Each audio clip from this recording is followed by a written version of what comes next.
Please let me stay. I won't let you down." Annie's voice trembled from the cold.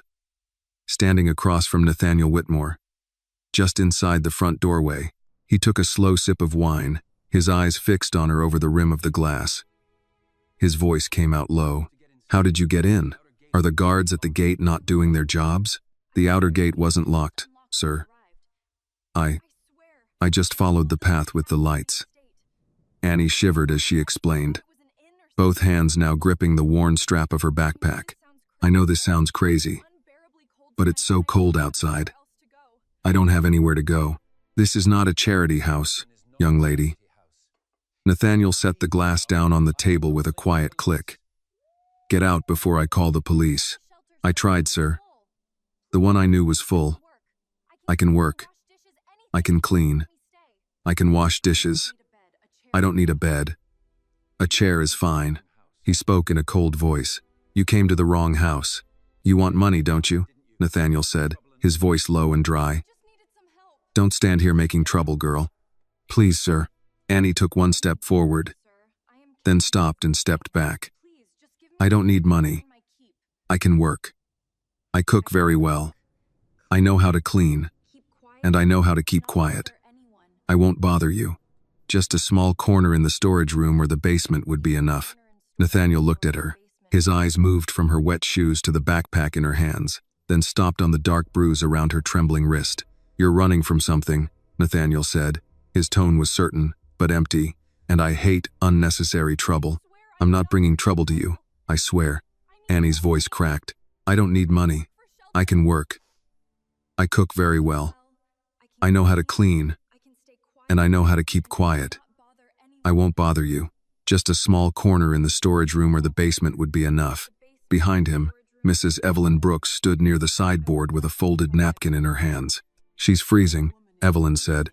Nathaniel did not turn. "People survive worse." "Yes," Evelyn said, "but not everyone remains human afterward." Nathaniel looked at Annie again. "What's your name?" he asked. "Annie Carter, sir." "Where are your parents, Annie Carter?" "My mother passed." "The man at home isn't my father." "Not anymore." "Then call the police if you're in danger." Annie's mouth tightened. "Police don't always hear girls like me the first time." He moved his hand toward the phone on the table. Evelyn spoke again, softer this time. "Mr. Whitmore, if Miss Grace were out there tonight, what would you want someone to do?" Nathaniel turned then. "Do not," he said. Evelyn held his gaze. "I'm not saying she's Grace," Evelyn said. "I'm saying it is 20 degrees outside." "I'm sorry," Annie said. "For what?" Evelyn asked. Annie pointed to the floor. "The water. I didn't mean to track snow inside." Nathaniel noticed. Evelyn walked to her gently. "Come away from the door before you catch your death." Annie stepped farther inside. When Annie thought every last bit of hope had gone out, she turned slightly toward the door, ready to step back into the white sheet of falling snow. Then Nathaniel's voice came from near the dark stairway. "The servants' room is at the end of the first-floor hall." She froze. He kept his voice cold because cold was simple. "One night. You'll eat in the kitchen, sleep where Mrs. Brooks puts you, and leave in the morning. You will not wander.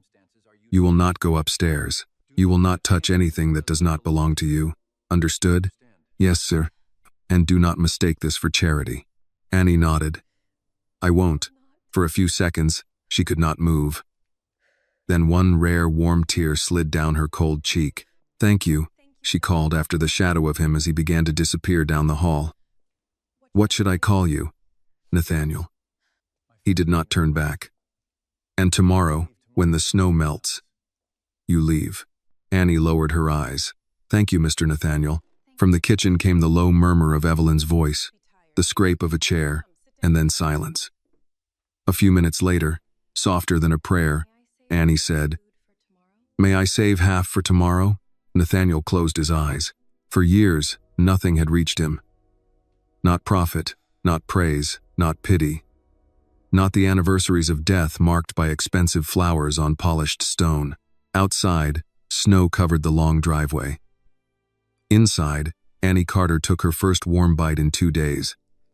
Not knowing the man who had let her stay had not truly let anyone enter his house in years.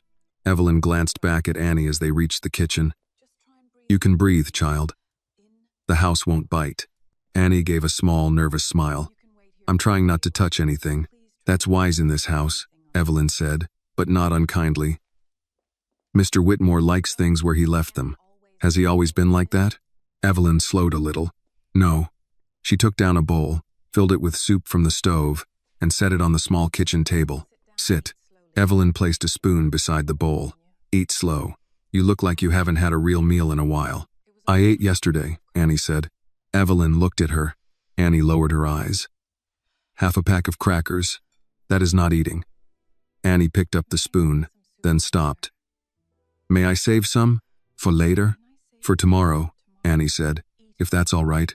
Evelyn's voice softened. There will be food tomorrow. From the dining room, Nathaniel heard everything. From the kitchen came Evelyn's low voice. You got people looking for you? There was a pause. One man, Annie said. Your stepfather? Yes, ma'am. Is he the one who hurt your wrist?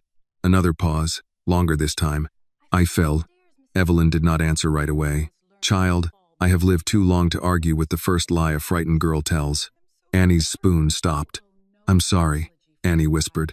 You don't owe me an apology for surviving. Nathaniel stood and walked toward his study. Thank you, Mrs. Brooks.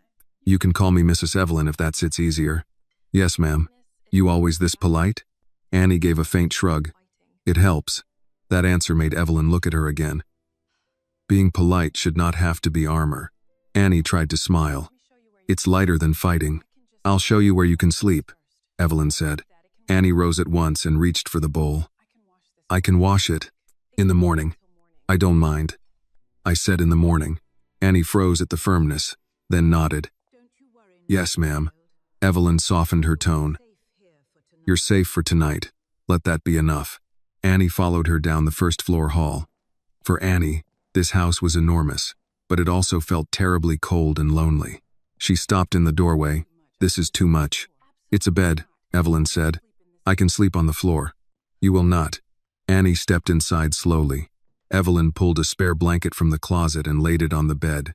Bathroom is 2 doors down. Towels are in the cabinet. If you need something, knock on my door. It's across from the pantry. Annie looked at the bed, then at Evelyn. Why are you being kind to me? Evelyn's face changed. Because somebody should have been kind before you had to ask a stranger. If this moment touched your heart, please like this video. Comment where you are watching from and subscribe to the channel for more emotional and inspiring stories. Annie wiped them away with the heel of her hand. Evelyn pretended not to notice. Get some rest. Before she left, Annie spoke again. Mrs. Evelyn? Yes? Mr. Nathaniel, is he always that cold? Evelyn looked down the hall toward the rooms where the old grief lived. No, baby. He is not cold. Cold things don't hurt. That man is frozen around a wound he never let bleed. Annie did not fully understand. The next morning, Nathaniel came downstairs later than usual. What stopped him at the foot of the stairs was not sound, but smell. Coffee, butter, toasted bread, something warm in a skillet. He frowned and followed it to the kitchen. Annie was there, moving carefully between the counter and the stove. She turned and froze when she saw him. I'm sorry, she said quickly. I didn't steal anything. Mrs. Evelyn said I could use the kitchen if I cleaned after myself. I was going to make breakfast before I left. Nathaniel looked at the stove. You were told to leave in the morning. Not open a diner. I know, sir. I just thought, people work better after eating. I don't work in my kitchen. No, sir. I meant everyone else. Evelyn entered behind him, tying her apron. She asked permission, Evelyn said.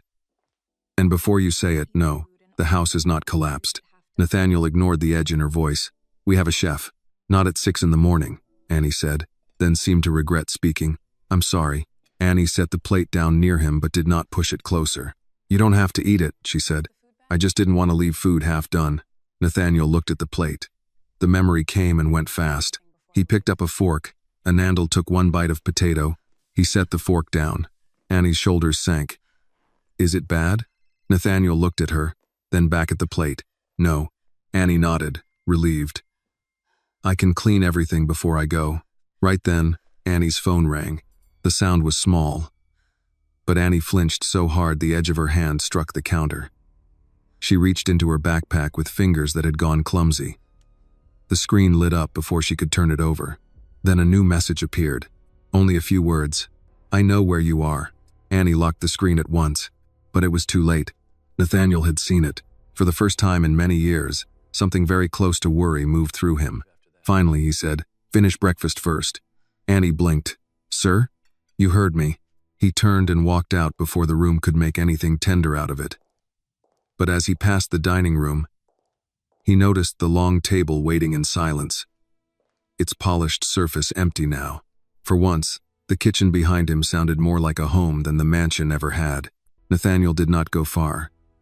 He stopped in the dining room, where the table stretched beneath the chandelier like a polished runway no one used anymore. Behind him, in the kitchen, Annie had gone quiet. So had Evelyn.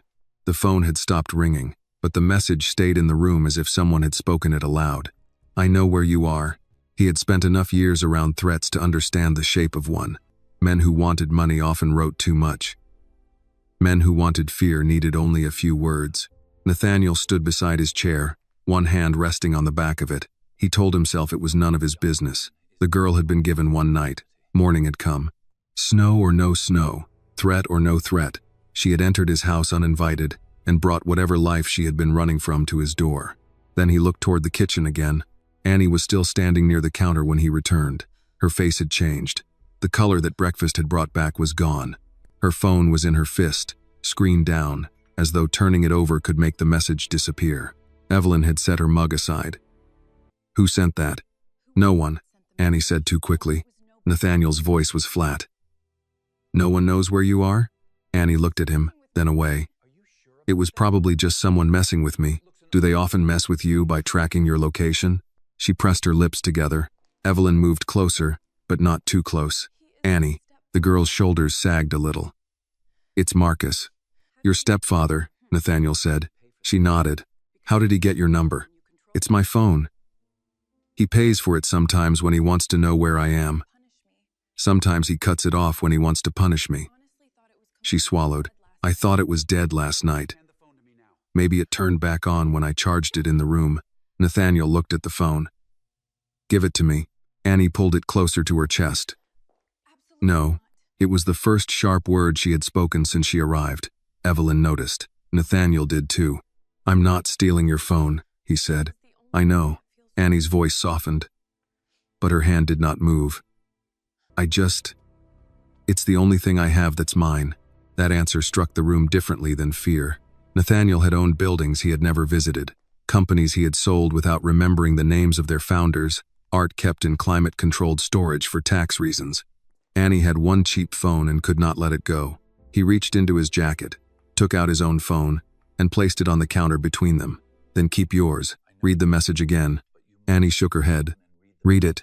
I know what it says. I want the number." For a moment she did not move. Then, with a hand that trembled despite her effort to steady it, she unlocked the screen and showed him. The number was not saved under a name. Nathaniel read it once and handed his own phone to Evelyn. "Write it down." Evelyn did. Annie looked alarmed. "Please don't call him. I had no intention of speaking to him." "Then what are you doing?" "Remembering." The answer did not comfort her. She stepped back. "I should leave." Evelyn frowned. "In this weather? He knows I'm here." "He says he knows," Nathaniel said. "That is not the same thing." "You don't know him." "No," Nathaniel said. "But I know men who use fear because it costs less than force." Annie stared at him, uncertain whether to trust the sentence or the man who said it. Nathaniel picked up the fork again and looked down at the breakfast she had made. He had only taken one bite. The potatoes were cooling. The coffee smelled stronger now. Outside the kitchen windows, snow drifted past the glass and blurred the garden into white. "Sit down," he said. Annie blinked. "What?" "You cooked. Sit. I should clean first. You should eat before you fall over." She looked at Evelyn, who lifted her chin toward the chair. Annie sat slowly, as if expecting the order to change. Evelyn filled a plate for her without making a fuss. Annie ate in small bites at first, then faster when hunger overcame manners. Nathaniel watched for a few seconds before looking away.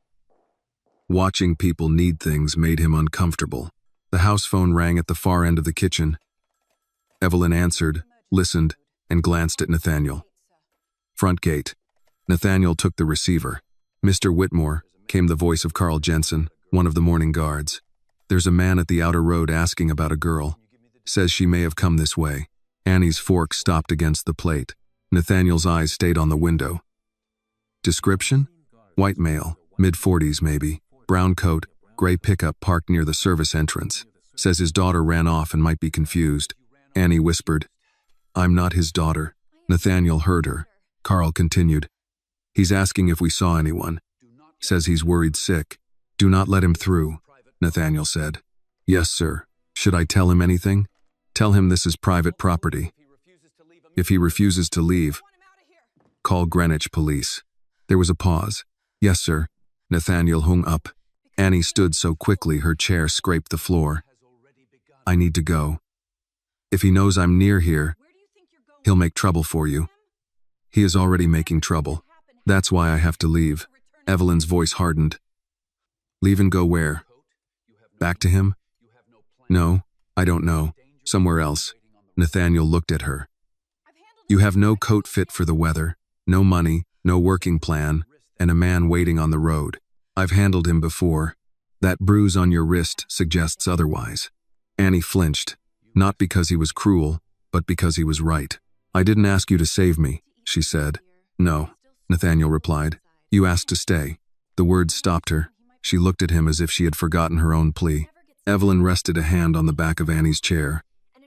Eat your breakfast. Annie shook her head. Mrs. Evelyn, you don't understand.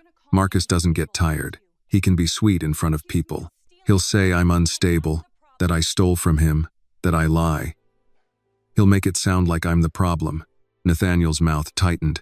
There were people in the world who understood the value of a public story better than the value of truth. He had buried his wife and child under headlines that called the ransom effort botched, as if grief were a business failure. What did you take from him? He asked. Nothing. Then why would he say it? Because people believe men like him before they believe girls like me. No one spoke for a moment. It was Evelyn who broke the silence. Mr. Whitmore. Nathaniel knew that tone. It meant she expected him to remember he was still a man, not only a name on buildings. He looked at Annie. You will not leave through the front gate. You will remain inside until the road is clear. Annie's eyes widened. But you said, when the snow melts. The snow has not melted. It will. Then we will discuss it when it does. That was as close to kindness as he could make himself sound. Annie seemed to understand that. She sat down again. But she did not eat. Her eyes were wet, and she looked angry at herself for it. Nathaniel turned to Evelyn. Get her something warmer from storage. A proper coat, gloves, boots if we have any. Annie shook her head. I can't take. You are not taking. You are using. There's a difference? In this house there is. Evelyn gave him a long look, the kind that could have become a smile if he had allowed it. Then she went to the pantry hall. Nathaniel remained by the counter. Annie folded her hands in her lap, trying to steady them. Why? She asked. He looked at her. Why are you helping me now? He could have said because the weather was bad. Because Evelyn would not let him hear the end of it. Because he did not like men who threatened women. All of those were partly true. None were the reason standing in the room. Instead, he said, I dislike being pressured. Annie let out a small breath that was almost a laugh, though not quite. That's the reason? For now. A faint sound came from the front of the house, an engine moving slowly beyond the gate, then fading. Annie heard it and went still again. Nathaniel walked to the security panel near the kitchen entrance. The camera showed a gray pickup rolling past the outer wall. Slow enough to be watching. The driver's face was partly hidden by the brim of a cap, but Annie did not need a clear view. Her body recognized him before her eyes did. That's him, she whispered. Nathaniel studied the screen. Marcus Reed drove like a man who wanted to be noticed and feared at the same time. He did not stop. He did not have to. The message had done what it was meant to do. Nathaniel switched off the monitor. Annie looked smaller than she had a minute earlier. Finish your breakfast, he said. I'm not hungry anymore. Eat anyway. She gave him a tired look. You always this bossy? Evelyn, returning with a wool coat over one arm, stopped in the doorway. Nathaniel looked at Annie. For one brief second, the corner of his mouth moved, so slightly it might have been nothing. Usually more. Evelyn's eyebrows rose. Annie noticed it too. The fear did not leave her. But something else entered the kitchen, something thin and cautious. Not safety yet. Not trust. Maybe the smallest beginning of both. She picked up her fork and took another bite. Nathaniel did not stay to watch. He walked toward his study, already thinking of the number, the truck, the guard's hesitation, and the name, Marcus Reed. He had built a fortune by seeing patterns before other men admitted they existed. This pattern was simple: a frightened young woman, a man circling the gate, a threat sent before breakfast. By noon, Nathaniel had called Daniel Price. "Run a name for me," he said when his attorney answered. Daniel sighed. "Good morning to you too. Marcus Reed, Connecticut, probably Bridgeport, assault, debt, domestic complaints, anything you can find." A pause. "Do I want to know why?" Nathaniel looked through the study window at the snow falling over the driveway. In the kitchen behind him, for the first time in years, someone was washing dishes and humming under her breath. "No," he said, "but you will." Daniel Price arrived at the Whitmore estate a little after 1, driving a black Audi that looked too clean for the weather. The snow had slowed but not stopped, and the tires whispered over the wet driveway as the outer gate closed behind him. From the kitchen window, Annie saw the car and went still with a dish towel in her hands. Evelyn noticed. "That is Mr. Price. He is Nathaniel's attorney, not a policeman." Annie folded the towel twice, though it was already neat. "Attorneys can be worse sometimes." Evelyn gave her a look. "You've been around too many wrong people." "I know." Daniel entered through the side door, shaking snow from his coat. He was in his early 50s, silver at the temples, with the tired eyes of a man paid well to distrust everyone. He greeted Evelyn with warmth, then looked past her at Annie. His expression changed only slightly, but Annie had spent a lifetime reading slight changes. "So this is the young woman," Daniel said. Annie stood straighter. "Annie Carter, sir. Daniel Price." He took off his gloves. "You understand why I'm here?" Nathaniel's voice came from the hall. "Because I called you." Daniel turned. "You called me and gave me the name of a man with a record. A young woman in your kitchen, and no explanation that would survive a deposition. I did not ask for a lecture. You never do. That's why you need them." Annie looked between them, unsure whether this was an argument or the way rich men spoke when they trusted each other. Nathaniel entered with his cane in one hand and no expression on his face. He had changed from last night's dinner jacket into a dark sweater and trousers, but he still looked like a man dressed for distance. Daniel lowered his voice. "May I speak freely?" "You usually do." "Then here it is. An 18-year-old woman, with no verified paperwork, spent the night in your home after entering through an unlocked gate. Her stepfather has already appeared near the property. If this becomes public, people will not be kind. They will not be fair. They will not wait for facts." Annie's face tightened. "I can leave." "No," Evelyn said at once. Nathaniel looked at Daniel. "What did you find?" Daniel opened his leather folder and took out several pages. Marcus Reed, Bridgeport. 2 dismissed domestic disturbance calls, 1 assault charge reduced to disorderly conduct, unpaid gambling debts, a recent complaint from a landlord, and several small claims involving borrowed money he never repaid. Nothing clean enough to bury him. Enough to know he is not a concerned father. "He's not my father," Annie said quietly. Daniel turned to her. "Does he have any legal guardianship over you?" "No, sir. I'm 18. "Do you have identification?" Annie looked down. "He has it." "All of it?" "My birth certificate. Social security card. State ID. He said I'd lose them if I kept them, so he put them in his lockbox." Daniel let out a slow breath. Convenient for him. Nathaniel's jaw shifted. "Can we get replacements?" "Yes, but it takes time. Faster if she has any copies, school records, medical records, tax forms from work." Annie shook her head. "I worked cash most places. Diners, cleaning, a laundry. Sometimes they paid me under the table because I didn't have ID. Daniel's expression did not soften, but his tone did. That is not your failure. Annie looked surprised, as if she had expected blame. Nathaniel noticed that too. He noticed too many things now, small things he would have ignored 2 days ago. The way Annie stood near the door instead of the table, the way she kept her backpack within reach, the way she watched every man's hands before she listened to his words. Daniel closed the folder. If she stays, we need rules. Written ones. She cannot be treated like hidden staff. She cannot work without pay. She cannot be isolated. And, Nathaniel, you cannot bark orders and assume the world will understand your intentions. I do not care what the world understands. You should. The world ruins people for sport. Evelyn folded her arms. Then write the rules. We have paper in this house. Daniel looked at Annie.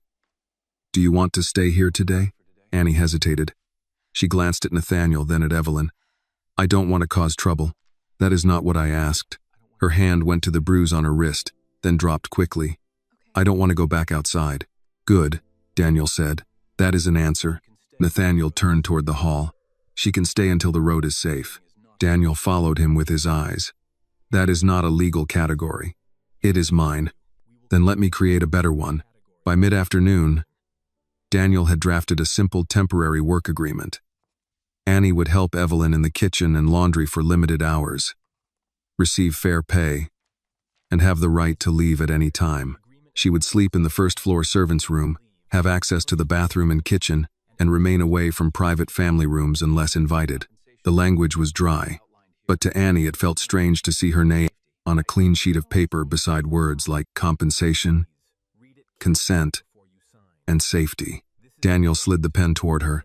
Read it first. Annie gave a small, embarrassed laugh. I'm not great with legal words. I'll explain any word you want, but you read before signing. Always. Nathaniel, standing near the window, looked over. You graduated high school? Yes, sir. Barely. I missed a lot when my mom got sick. What did you like? Annie blinked. In school? No, at the dentist. Evelyn looked sharply at him, but Annie almost smiled. English, she said, and home economics before they cut the class. I liked anything where you could make something out of almost nothing. Nathaniel looked back out the window. Useful skill. Daniel explained the agreement line by line. Annie listened carefully, asking about pay, hours, whether she would owe anything for food, whether the room would be taken from her if she made a mistake. Daniel paused at that last question. No, he said. You do not lose shelter for making a mistake. Annie nodded as if trying to believe him. She signed slowly, each letter careful. Evelyn signed as supervising staff. Nathaniel signed last, his name sharp and practiced. When the pen left the paper, something shifted. Not trust yet, but structure.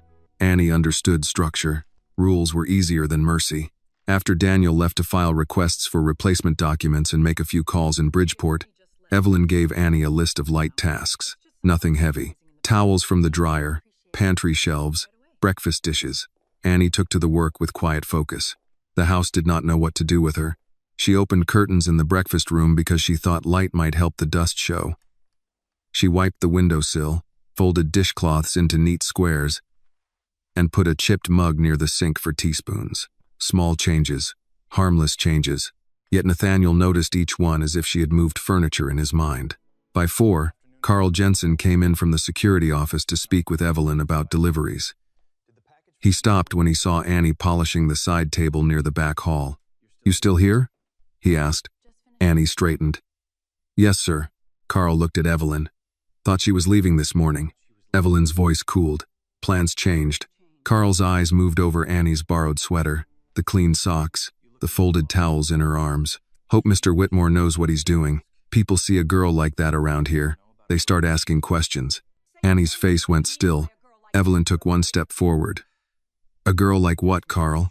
He shrugged. You know what I mean. No, Evelyn said. I would like you to say it plain. Carl shifted, realizing too late that Nathaniel had entered behind him. Nathaniel's voice came from the hall. So would I. Carl turned. Mr. Whitmore, I didn't mean anything by it. That sentence usually means a man meant exactly what he said and lacks the courage to defend it. Carl's face reddened. I only meant we should be careful. With strangers. Nathaniel looked at Annie. She stood very still, the towels pressed against her chest. He recognized that stillness now. It was not calm. It was a person making herself small so the room would finish hurting her sooner. Mrs. Brooks will decide where Miss Carter works inside the house, Nathaniel said. Your responsibility is the gate.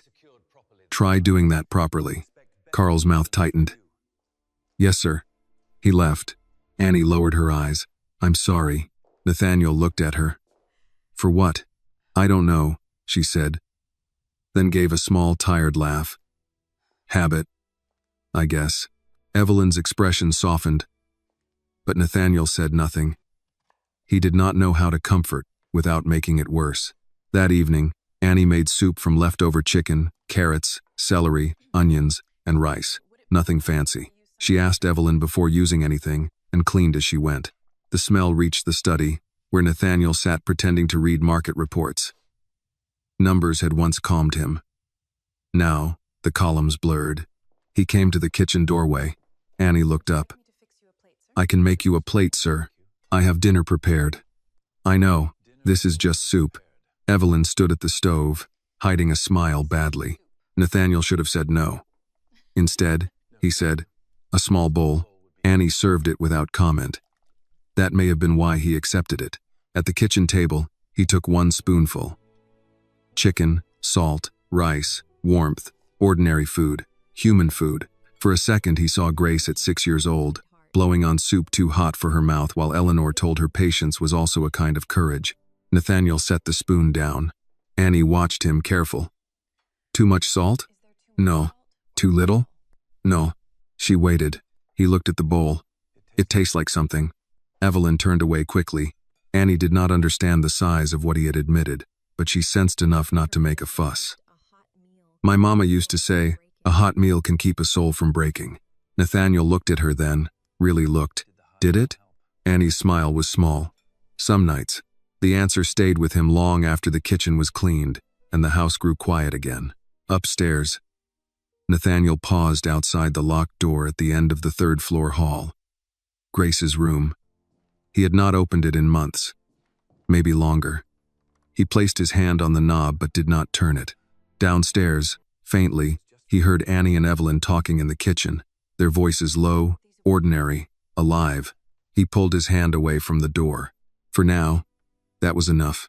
The next morning, Annie woke before the house did. She had slept with her backpack beside the bed and one hand resting on the strap, but for the first time in weeks, she had not woken to shouting, footsteps, or a fist against a door. The quiet felt strange enough to scare her. She washed her face in the bathroom down the hall, folded the blanket tight at the foot of the narrow bed, and put on the wool coat Evelyn had left over the chair. It was too large, but warm. Warmth still felt borrowed, so she handled it carefully. In the kitchen, she found Evelyn already measuring coffee. You sneak around like a church mouse, Evelyn said without turning. Annie smiled. I didn't want to wake anyone. This house could use waking. Annie looked toward the long hall. Mr. Nathaniel wouldn't like that. Mr. Nathaniel doesn't like much of anything before 9. That was the first thing that made Annie laugh in the Whitmore house.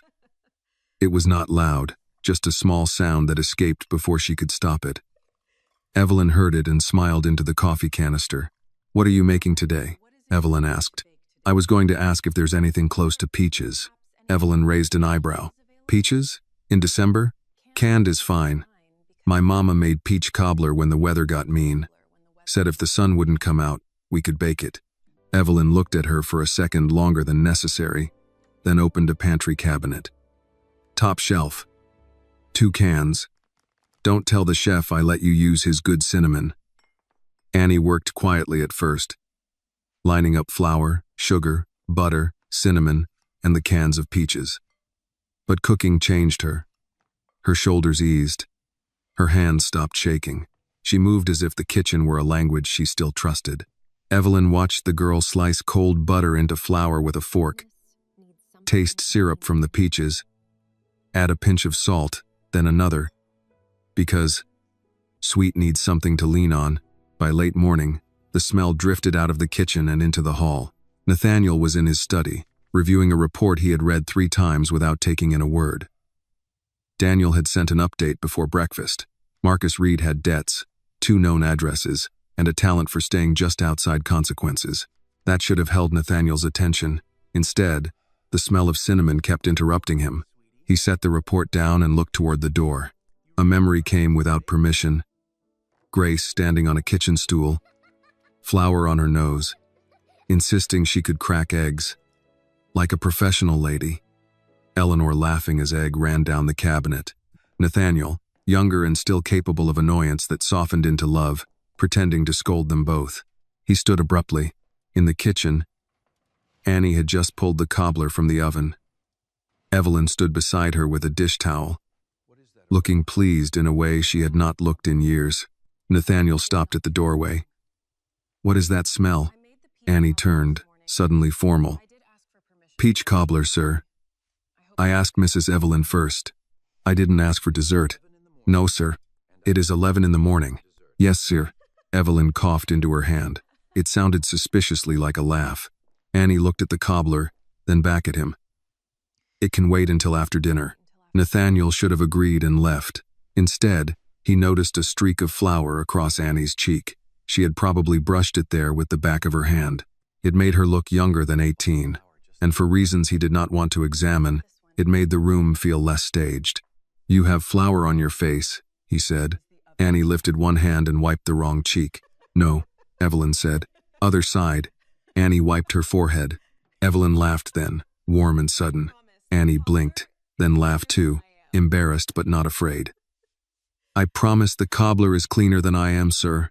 For one brief second, Nathaniel almost smiled. Almost. The movement was so small he felt it more than showed it. But Evelyn saw. Her laughter faded into something softer. Annie saw too, though she pretended not to. She had learned not to point at fragile things. Nathaniel turned toward the hall. "Do not burn the house down." "No, sir," Annie said, still smiling. He made it 3 steps before Evelyn called after him. "Mr. Whitmore." He stopped. "A spoonful won't kill you." He did not look back. "That remains unproven." Annie pressed her lips together, trying not to laugh again. The sound followed him anyway. Quiet and bright enough to irritate him all the way back to his study. At lunch, Evelyn placed a small dish of cobbler beside his coffee. Nathaniel looked at it as if it were a legal trap. "I said a spoonful," Evelyn told him. "You said it would not kill me." "That is not the same thing." "Then consider this a scientific trial." He picked up the spoon. The cobbler was warm, the crust soft at the edges and crisp on top. Peaches sweet with cinnamon and butter. It was not refined. It was not what his chef would serve to investors or board members. It tasted like a kitchen in bad weather. It tasted like someone had made it for people, not presentation. He took a second bite before he realized it. Evelyn pretended to adjust the coffee service. Nathaniel set the spoon down. Too much cinnamon. From the kitchen doorway, Annie's face fell. "I'm sorry. I can fix it next time." The words "next time" hung there. Nathaniel looked at her. He could have corrected it. Could have said there would be no next time, that the snow was letting up and she had already stayed longer than agreed. But Annie was standing with both hands folded in front of her, waiting not for praise, but for permission to have done something wrong without being thrown out. He looked back at the dish. "I didn't say it was bad." Annie's expression changed slowly. "No, sir." Evelyn carried the empty coffee cup away with the dignity of a woman who had just won a battle and did not need to announce it. That afternoon, Annie cleaned the pantry shelves with Evelyn. She labeled jars that had not been touched in months and found 3 kinds of flour, 4 kinds of rice, and enough canned goods to feed a shelter for a week. She did not say that last part aloud, but Evelyn seemed to know. "When you grow up counting cans," Evelyn said, "a full pantry can feel like a sermon." Annie ran a cloth over a shelf. "Or a test." "What kind?" "To see if you'll take more than you're allowed." Evelyn stopped working. "Who taught you to think like that?" Annie kept wiping the same clean spot. "Life." Before Evelyn could answer, Nathaniel appeared at the pantry entrance. "Miss Carter." Annie turned. "Yes, sir? Daniel found records of your school enrollment. Bridgeport Central. He believes it may help with identification." Annie's face tightened at the mention of school. "I missed a lot senior year." "You graduated?" "Barely. Barely is still done." She looked up. Surprised by the blunt fairness of it, Nathaniel continued. He is requesting replacement documents. Birth certificate, social security card, state ID. It may take time. Annie gripped the cloth. Will Marcus know? Not from us. The us slipped out before Nathaniel could stop it. Evelyn looked down at the shelf to hide her reaction. Annie heard it, though. Her eyes lowered quickly, but not before something grateful crossed her face. Thank you, she said.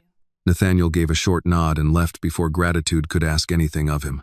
By evening, the house had changed in small ways that would have gone unnoticed by anyone who had not lived inside its silence.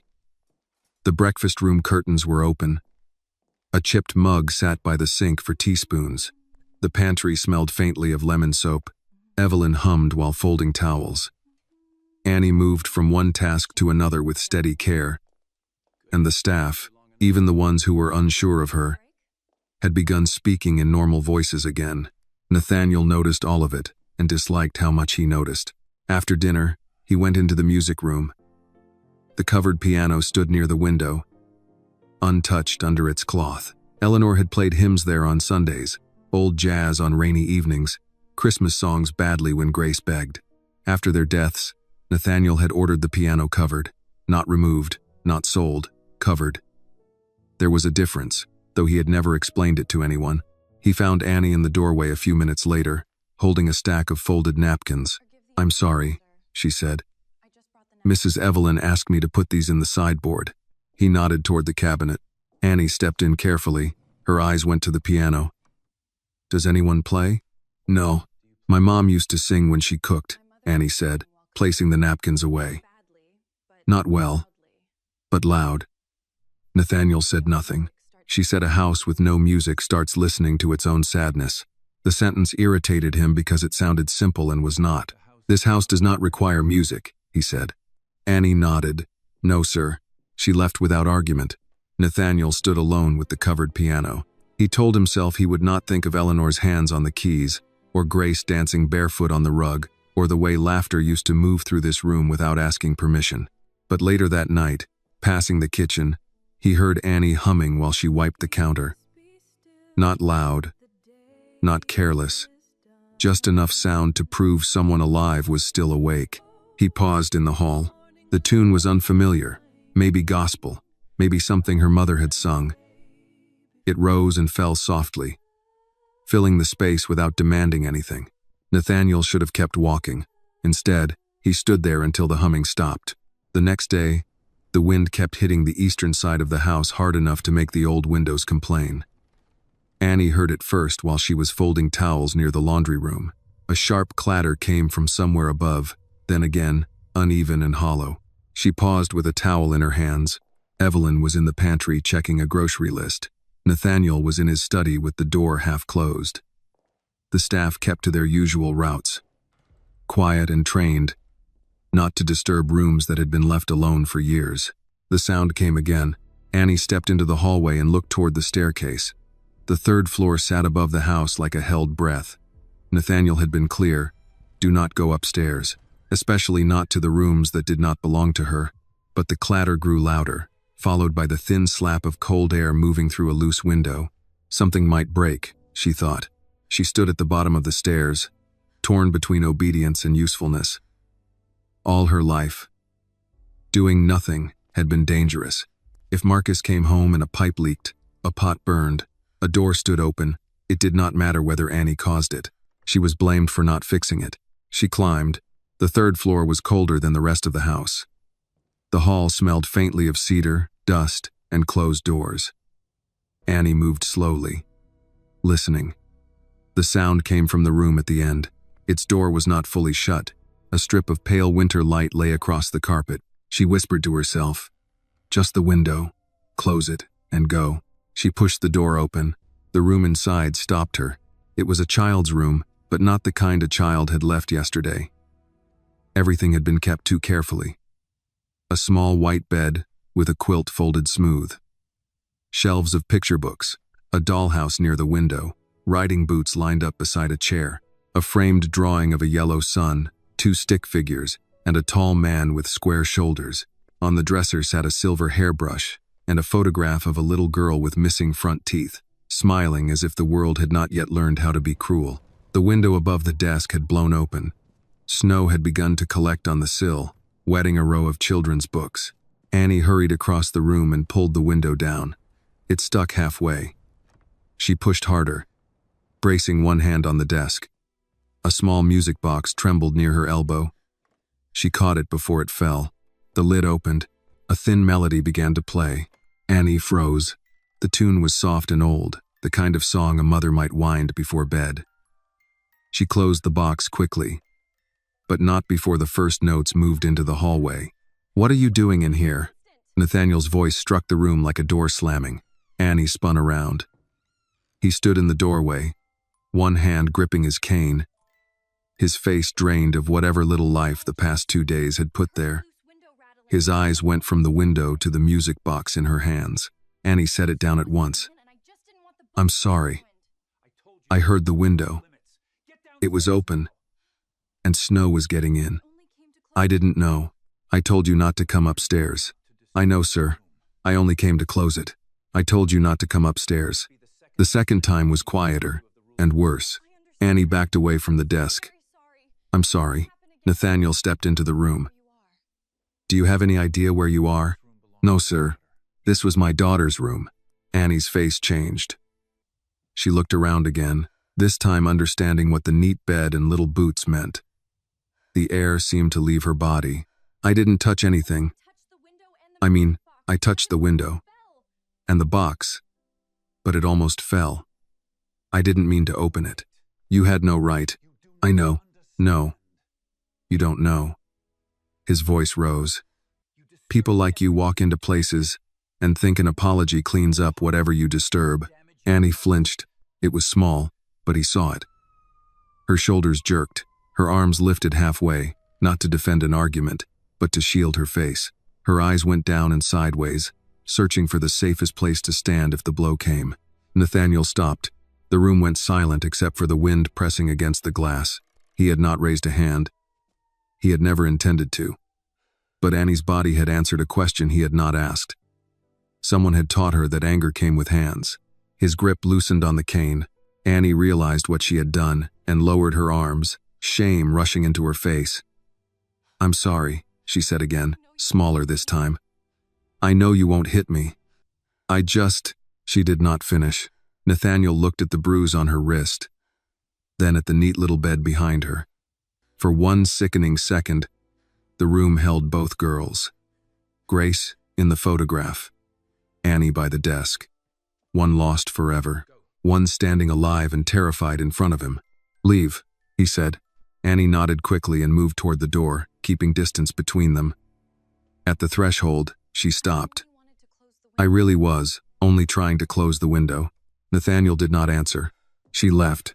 He stood in the middle of Grace's room, breathing as if he had climbed a mountain.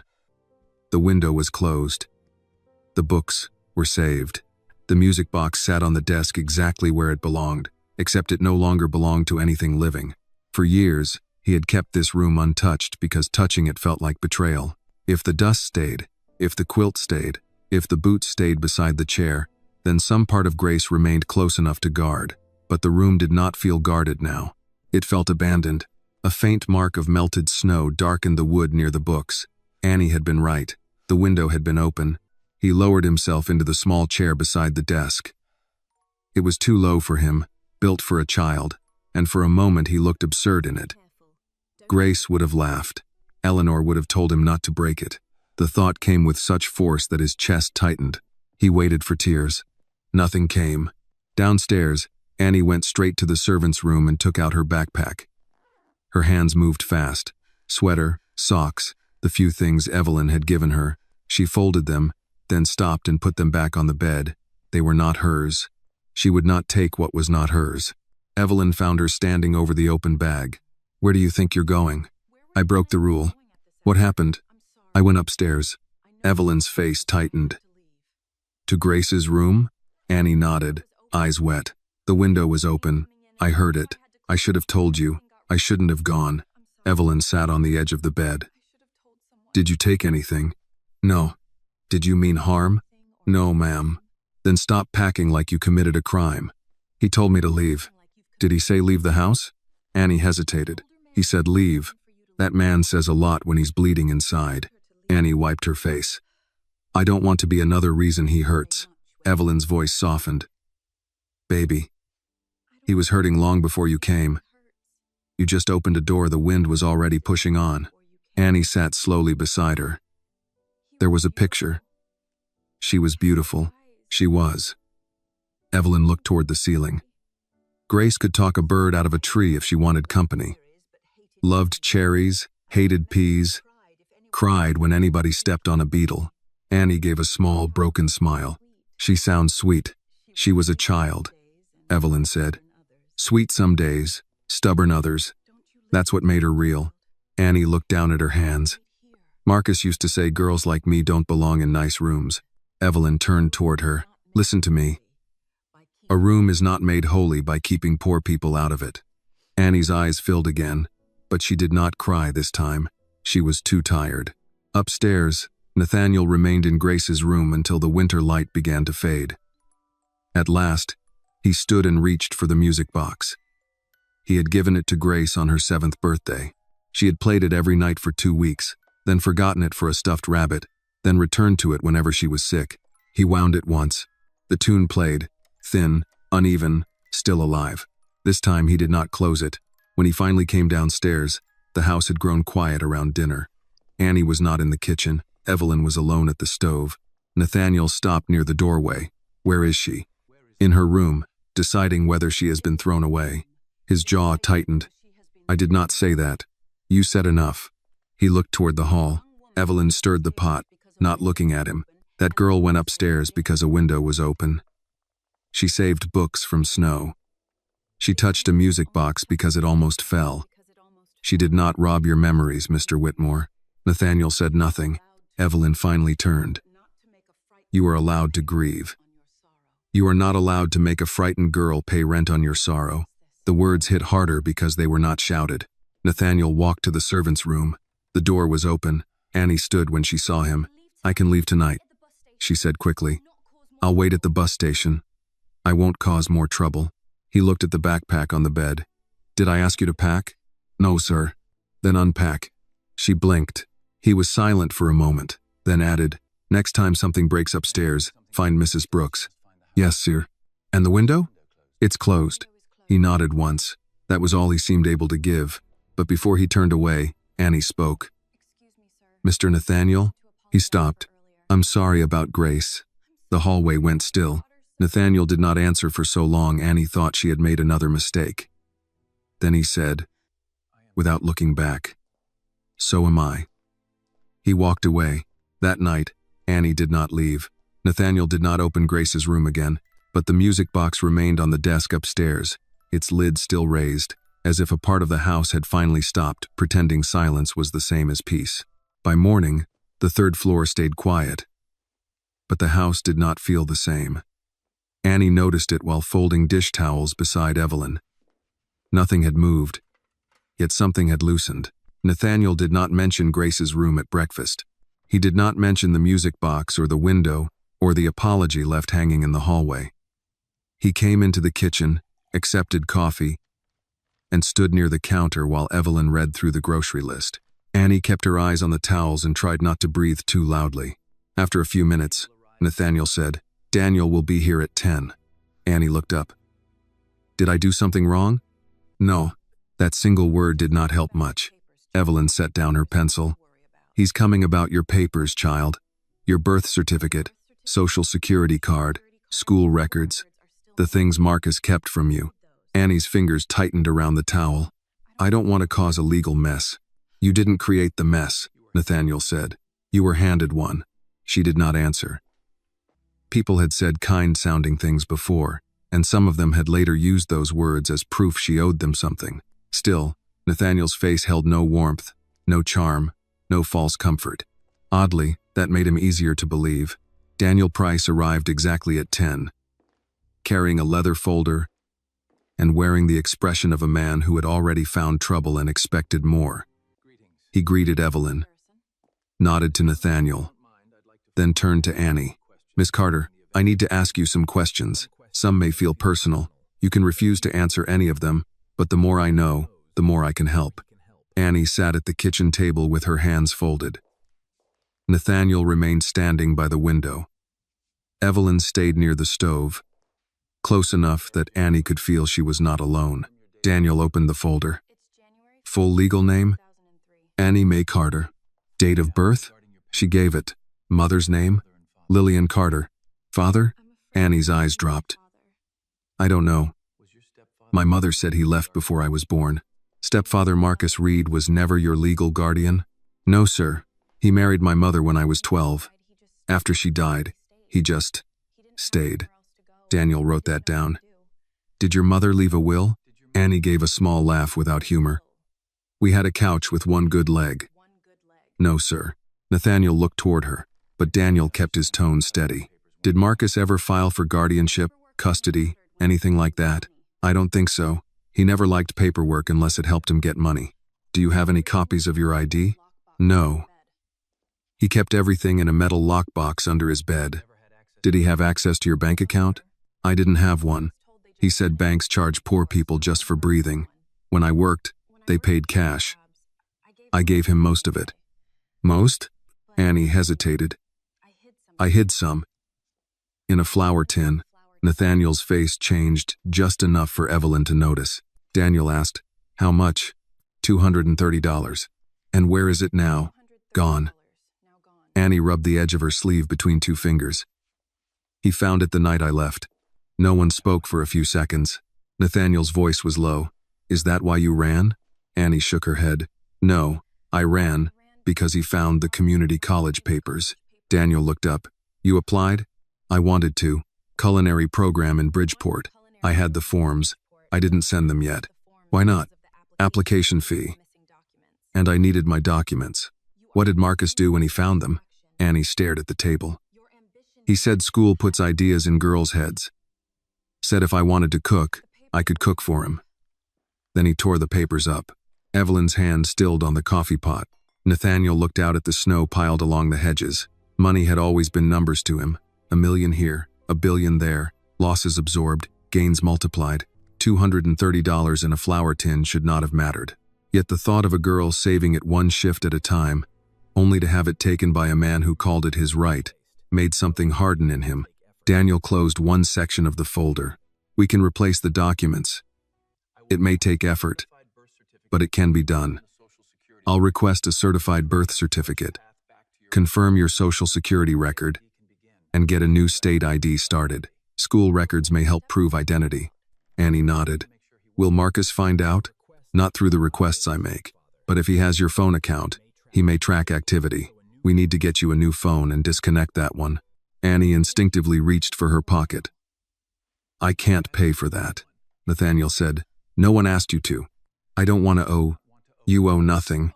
The words came out sharper than he meant. Annie went still. Evelyn stepped in.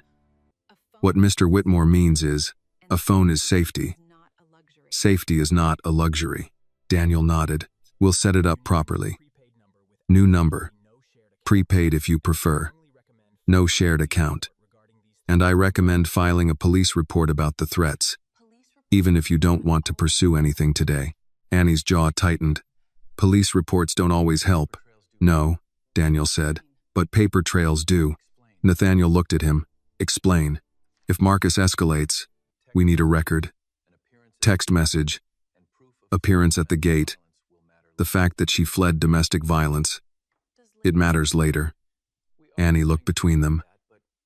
Later meaning court? Possibly. The word made her shrink.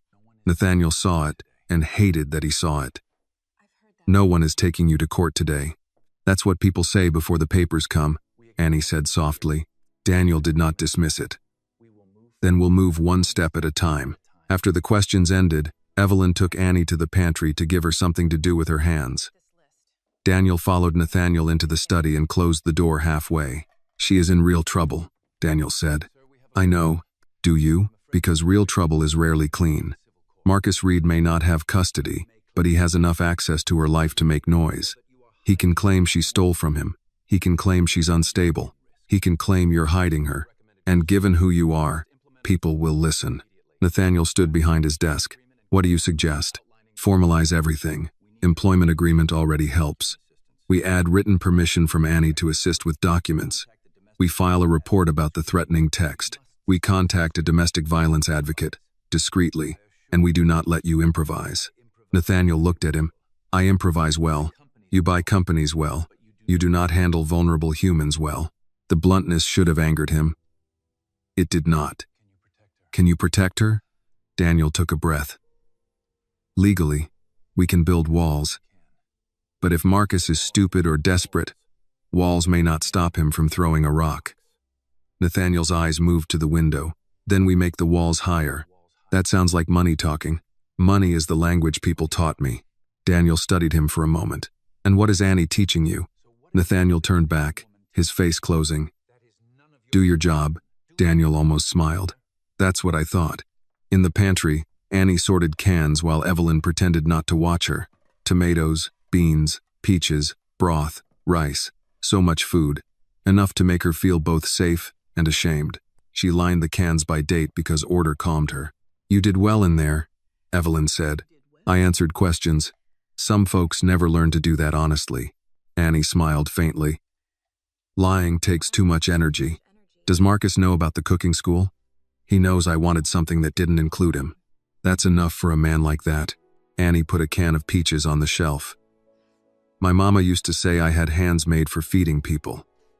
Marcus said feeding people doesn't make money unless you own the building. Your mama was right. Annie looked down. I don't even know if the school would take me. Then we find out. Way? Evelyn gave her a sideways look. You think I'm letting you fill out forms alone? I haven't bossed people around for 60 years just to stop now. Annie laughed quietly.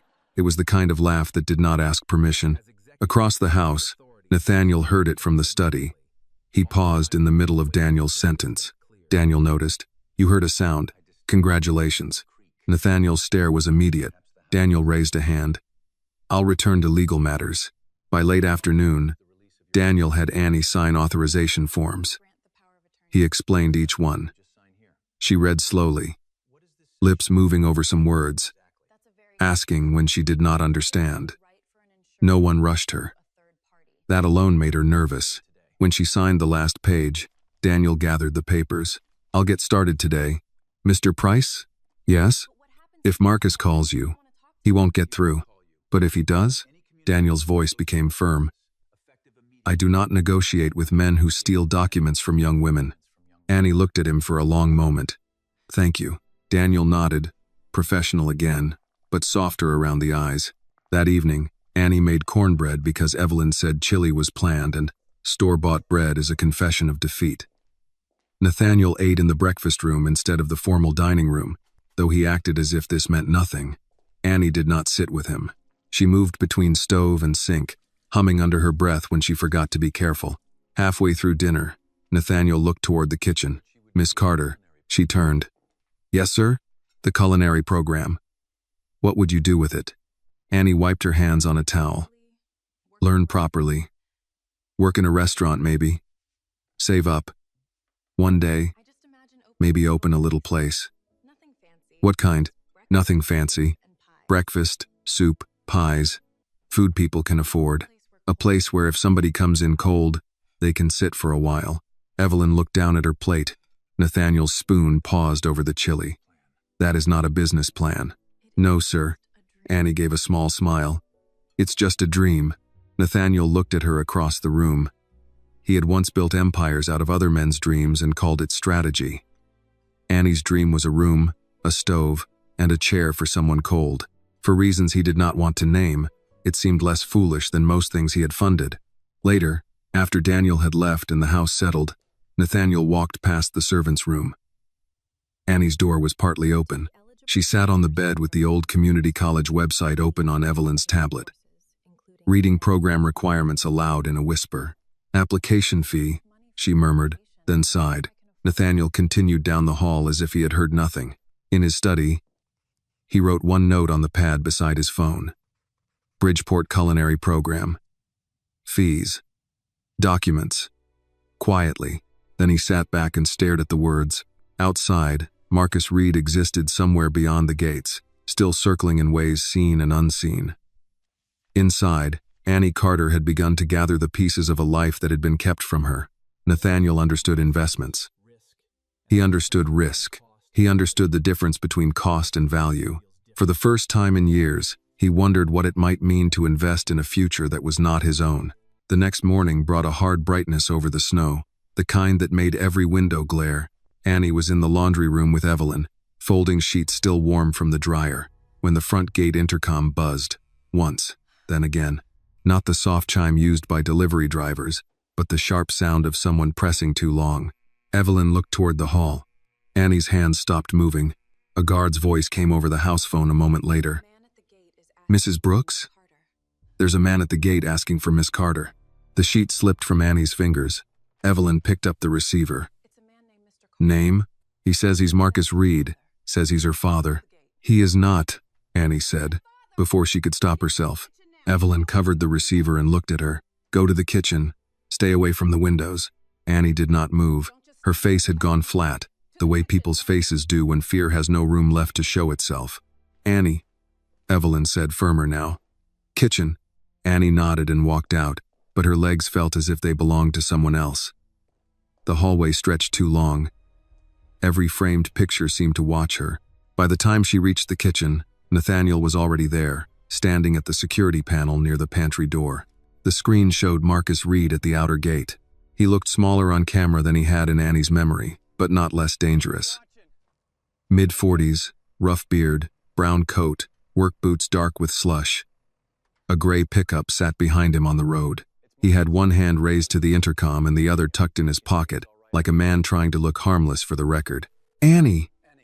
His voice cracked through the speaker before Nathaniel lowered the volume. "Come on out, baby girl.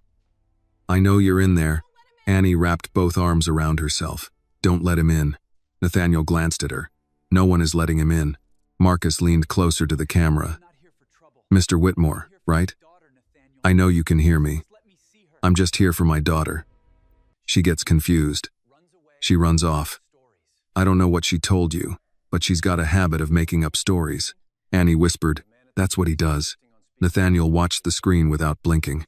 The guard's voice came through from the gate. "Sir, he says he wants to speak with you directly." "No," Nathaniel said. Marcus seemed to hear enough to smile. It was not a happy smile. It was practiced. "Annie, you listening? You know how this ends. Don't embarrass yourself in front of these folks." Evelyn entered behind Annie and placed a hand at her back. "Breathe, child." "I am." "No, you're holding yourself together. That is not the same thing." Annie tried to inhale. It came in shallow. Nathaniel pressed the intercom button. "Mr. Reed, this is private property. Leave." Marcus turned his face toward the speaker. "Sir, with all respect, that girl belongs with family. She is 18. She's troubled. She is 18. She stole from me." Annie's head snapped up. "I didn't." Nathaniel did not look away from the screen. "If you believe a crime occurred, file a report." Marcus's smile thinned. "Police already know her type." Evelyn's hand tightened against Annie's back. Nathaniel's voice dropped. "Say that again." Marcus glanced at the camera and seemed to realize he had misjudged the room behind it. He spread his hands. "I'm not trying to make this ugly. I'm worried. A young black girl in a rich man's house? People are going to ask questions. I'm trying to protect everybody here." Annie shut her eyes. There it was. The dirt he liked to throw. Not enough to prove anything, just enough to stain. Nathaniel looked at Carl Jensen, who was visible on the smaller side camera near the guard post. Carl stood several feet back, arms folded, his face unreadable. "Carl," Nathaniel said through the house line, "tell him to leave the property line. If he refuses, call Greenwich Police." Carl hesitated. "Yes, sir." On the screen, Marcus began speaking louder. "Annie, you think these people care about you? You think they won't throw you out when they're done feeling good about themselves? Come home before I tell them what you really are." Annie's eyes opened. Her lips trembled, but her voice came out low. "He doesn't have a home. He has a place where people learn not to breathe too loud." Evelyn turned her slightly away from the screen. "You do not have to listen to him." Marcus stepped back from the intercom and pulled out his phone.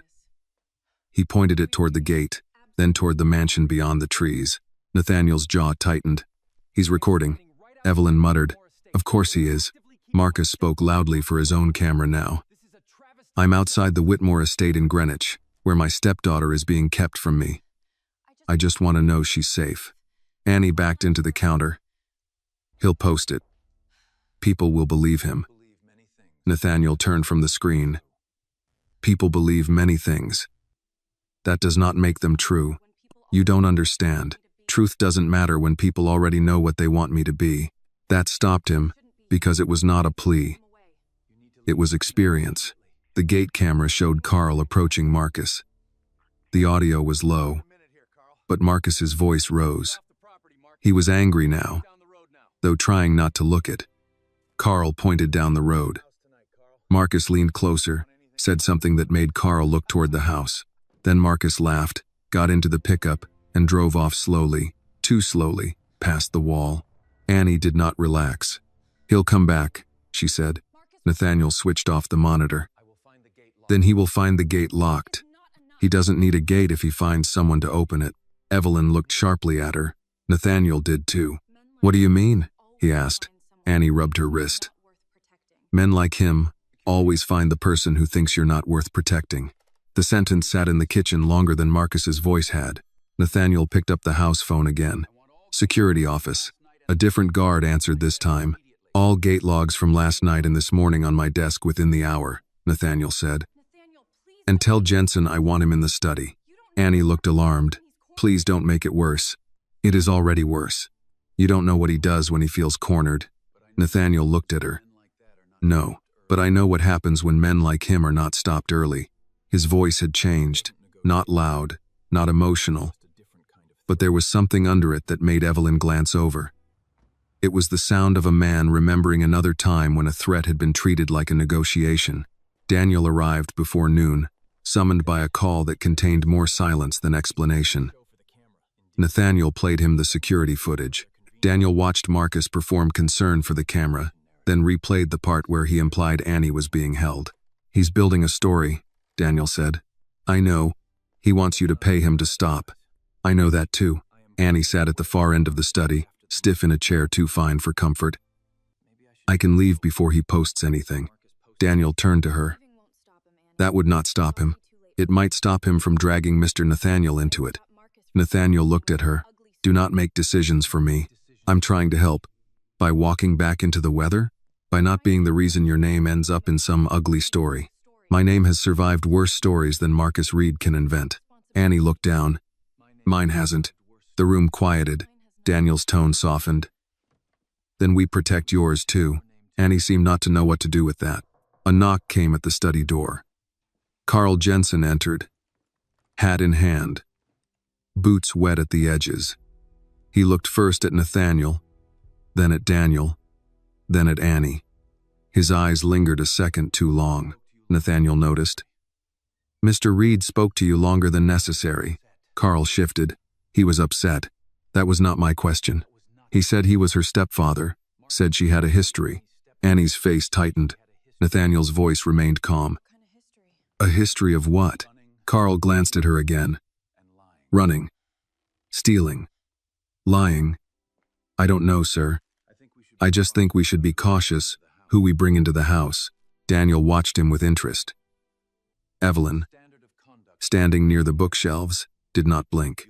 Nathaniel leaned one hand on the desk. "You are paid to secure my property, not evaluate a young woman's worth." Carl flushed. "I didn't mean—" "You did. Leave the gate logs with Mrs. Brooks, then return to your post." Carl nodded and left. But Annie saw the resentment in his face. She had seen that look before. Not rage. Worse. A man deciding he had been insulted by being corrected. Daniel waited until the door closed. "That one is a liability." Nathaniel looked at the door. "Yes." Annie stood. "I should go back to the kitchen." "No," Nathaniel said. "Stay." She froze. He seemed to hear how the words sounded and adjusted. "Please." It was the first time he had said that to her. Annie sat back down slowly. Daniel gathered the papers. "We need a written incident report for today. Annie, I'll need your account in your own words. No pressure, no embellishment. Just what happened." She nodded. Okay. Nathaniel turned toward the window. Outside, the driveway curved white and silent toward the gate where Marcus had stood pretending to be family. For years, Nathaniel had believed danger arrived with phone calls, ransom demands, and men who knew the price of fear. Now it came with a cheap truck, a phone camera, and a smile. Behind him, Annie began telling Daniel what Marcus had done. Her voice shook at first, then steadied. Nathaniel listened without turning around. By the time she finished, he understood one thing clearly. Marcus Reed had not come to take Annie home. He had come to remind her she was not allowed to have one. That night, the snow returned with a low wind that dragged branches against the windows. The house had locked itself into silence again, but not the same silence as before. This one had listening in it. Nathaniel ordered the outer gate checked twice, then had the side entrances placed on camera rotation. Daniel advised against turning the mansion into a fortress because it would look bad if Marcus posted another video. Nathaniel said he had stopped caring how locks looked to people who never needed them. Daniel did not argue, but he asked Evelyn to keep Annie away from the windows after dark. Annie heard that part anyway. "I'm not a child," she said from the kitchen table, where she had been peeling carrots for dinner. Evelyn looked at her. "No one said you were. People keep saying things around me like I'm not in the room." Nathaniel, standing near the pantry door, turned at that. Annie held the peeler too tightly, but she did not look away. "You're right," he said. The answer surprised her more than an argument would have. Daniel shut his folder. "Then I'll say it plainly. Marcus wants a reaction. If he can scare you into running or frighten Mr. Whitmore into paying him, he wins either way. So tonight, you stay visible to the people protecting you, and invisible to the man trying to bait you." Annie looked at him for a long second. "That sounds like being trapped." "No," Evelyn said. "Being trapped is when nobody cares whether you get out. This is different." Annie wanted to believe that. She almost did. By 8, the staff had thinned for the night. Evelyn stayed in the kitchen, finishing a chicken stew Annie had started. Nathaniel had gone to his study. Daniel had left after making another call to Bridgeport about Marcus's prior complaints. Carl Jensen was on the late shift at the outer post, which Annie did not like. She had not said so again, but every time his name came over the house phone, her shoulders tightened. Evelyn noticed. "You don't trust him." Annie washed a knife and set it carefully in the rack. "He looks at me like I'm already guilty of something." Some people need very little evidence to reach the conclusion they wanted. The stew simmered low on the stove. Annie lifted the lid, tasted the broth, and added thyme. Evelyn raised an eyebrow. "You planning to take over my kitchen?" "No, ma'am. You keep seasoning like that, I may let you." Annie smiled, but it faded when a thump came from the back of the house. Evelyn turned. Another sound followed, softer, near the service hall. "Probably the wind," Evelyn said, though she did not move toward it. Annie wiped her hands. "I'll check." "No, it might be the greenhouse door. I saw it sticking earlier." "Annie." But Annie was already stepping into the hall. She knew she should call someone. She knew that. But the habit of fixing small problems before they became punishments was older than caution. She passed the pantry, moved through the back corridor, and reached the glass passage leading to the greenhouse. The lights flickered once. Outside the glass, snow blew sideways. The greenhouse was dim beyond the passage, filled with shadows of winter plants and stacked clay pots. Annie could hear the door tapping against its frame. She exhaled. Just the door. She crossed the threshold and pulled her coat tighter. The greenhouse smelled of damp soil, rosemary, and cold iron. Evelyn had asked for rosemary earlier. Annie saw the plant near the far bench and thought, as long as she was here, she could bring some back. Normal things mattered. Dinner mattered. A sprig of rosemary could make the kitchen feel like the world had not narrowed down to fear. She reached for the plant. A hand clamped over her mouth. Annie's body went rigid before her mind understood. Another arm locked around her waist and dragged her backward against a man's chest. She smelled tobacco, cheap aftershave, and wet wool. "Marcus, don't scream," he hissed into her ear. "You make noise. I swear I'll make this worse." Annie clawed at his wrist. He tightened his grip until pain shot through her jaw. "You thought you were clever?" Marcus whispered. "Hiding up here with the rich folks? Cooking breakfast like you belong?" She tried to stomp his foot. He shoved her against the potting table. Clay pots rattled. One fell and shattered on the brick floor. In the kitchen, Evelyn heard it. This time she did not call it wind. "Nathaniel," she shouted. In the study, Nathaniel looked up from a page he had not been reading. A second crash came from the back of the house, followed by a sound that was not loud, not even a full scream. But it cut through him. Annie, he was moving before he thought. His cane struck the floor hard as he crossed the hall. Evelyn came from the kitchen, face pale, phone already in her hand. "Greenhouse," she said. Nathaniel did not answer. In the greenhouse, Marcus had one hand twisted in Annie's coat. "You listen to me. You're coming out with me now. You tell them you lied. You tell them you got confused. You tell them you stole from me and got scared." Annie shook her head, tears running down her face. "No." He slapped her. The sound was small in the glass room, but it changed everything. Nathaniel reached the doorway and stopped. For 1 second, he was not in the greenhouse. He was back in another night, another winter, listening to a voice on the phone telling him where to leave the money. He saw Eleanor's ring in a plastic bag, Grace's shoe, detectives speaking gently because the worst had already happened. He remembered standing with money enough to buy a city and no power to trade it for one more breath from his child. His body locked. Marcus saw him and smiled. "There he is, the big man." Annie turned her head, one cheek reddening where Marcus had struck her. "Mr. Nathaniel."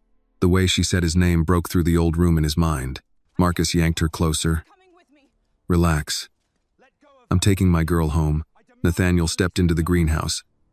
"Let her go." "Or what? You'll call your lawyer?" Marcus laughed. "You people always think paper stops men like me."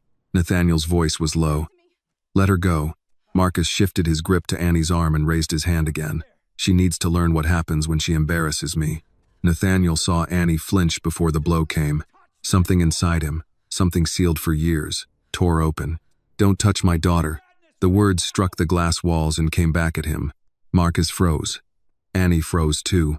Evelyn stopped in the doorway with the phone pressed to her ear. Nathaniel had not planned the word. He had not earned it.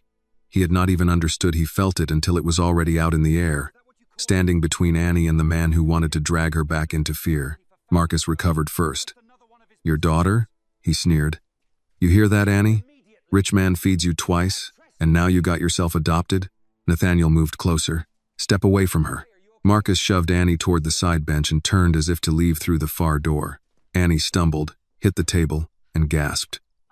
Nathaniel reached her before he reached Marcus. He caught her by the shoulders, not gripping, just steadying.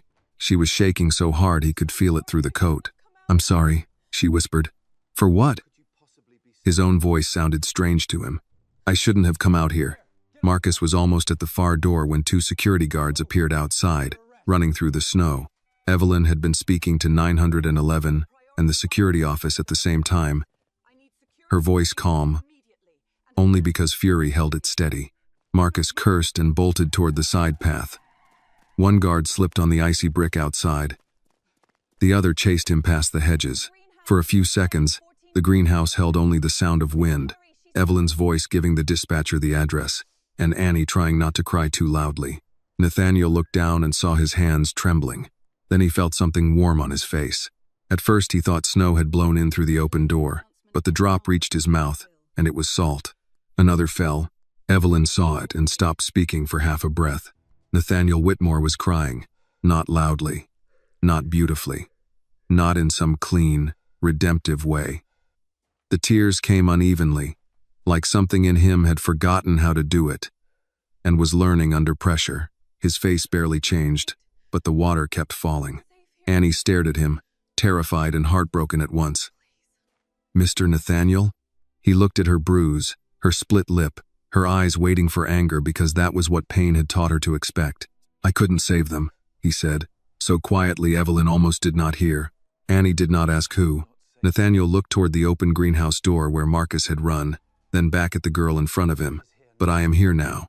Police lights began to flash against the snow outside, red and blue moving across the glass like a warning that had arrived late but arrived. Annie's knees weakened. Nathaniel held out one hand, careful, giving her the choice. She took it. For the first time since she had entered the Whitmore estate, she did not apologize for needing help. The police arrived with lights first, then voices. Red and blue moved over the greenhouse glass, across broken clay pots, over Annie's wet cheeks and Nathaniel's hands, still held open in front of her as if he feared one wrong movement might make her retreat inside herself again. 2 Greenwich officers entered through the side path, followed by a woman in a dark coat, with a badge clipped near her shoulder. She was in her late 50s, hair pulled back, face lined in a way that did not soften her eyes. Nathaniel knew her before she spoke. "Mr. Whitmore, Detective Hayes." Laura Hayes looked at him for 1 second longer than the greeting required. The last time she had seen him this close, he had been standing in a police station hallway after identifying his wife's and daughter's bodies. Back then he had looked clean, expensive, and empty. Tonight, his collar was crooked, his face was wet, and his hand shook when he lowered it. Her eyes moved to Annie. "Are you Annie Carter?" Annie nodded. "I'm Detective Laura Hayes. I'm going to ask you some questions, but not here in the cold. Do you need medical help?" "No, Mo." Evelyn stepped forward. She was struck in the face. He grabbed her. "She needs to be looked at." Annie turned quickly. "I'm fine." Evelyn's voice did not bend. "You are not fine just because you are standing." Detective Hayes gave a small nod to one of the officers. "Have EMS check her. No sirens unless necessary." Annie's breathing changed. "No hospital. No one is forcing you into an ambulance," Hayes said. "But you let them look at your face and wrist. That is not punishment." The word punishment landed badly. Annie looked down. Nathaniel saw it. "Evelyn will stay with you." Annie glanced at him, then nodded. Outside, another officer came in through the greenhouse door. "We didn't catch him. Tracks go toward the service road. We found fresh tire marks near the east wall." Nathaniel turned. "He got through the east wall?" The officer hesitated. "There's a side service gate." It was unlocked. Evelyn went still. Nathaniel's voice cooled. "That gate was ordered locked." Detective Hayes looked at him. "Who had access?" "Security staff." "Names." Carl Jensen was on late shift. Hayes wrote it down. "We'll speak with him." Annie's face changed at Carl's name. Detective Hayes noticed at once. Good detectives noticed what people tried to hide. "You know him?" Hayes asked. "He works here," Annie said. "That is not what I asked." Annie swallowed. "He doesn't like me." "Why?" Annie looked toward Nathaniel, then away. "He thinks I'm trouble," Evelyn answered for her, anger tight in each word. "He thinks a young black woman in this house is automatically suspicious." One of the officers shifted, uncomfortable. Hayes did not. "Thank you," the detective said. "That matters." Annie looked surprised. Nathaniel said, "Detective, I want Marcus Reed arrested." "I'm sure you do. He entered my property, assaulted her, threatened her, and fled, and we'll handle that properly," Hayes said. "Which means statements, footage, medical notes, gate logs, and finding out whether anyone helped him get in." Nathaniel's jaw tightened. "I can have my attorney here in 20 minutes. I assumed he was already on the way." He was.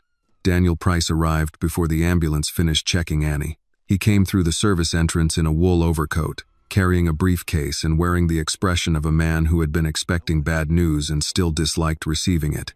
He took in the greenhouse, the broken pot, Annie's lip, Nathaniel's face, then said, "Nobody speaks alone."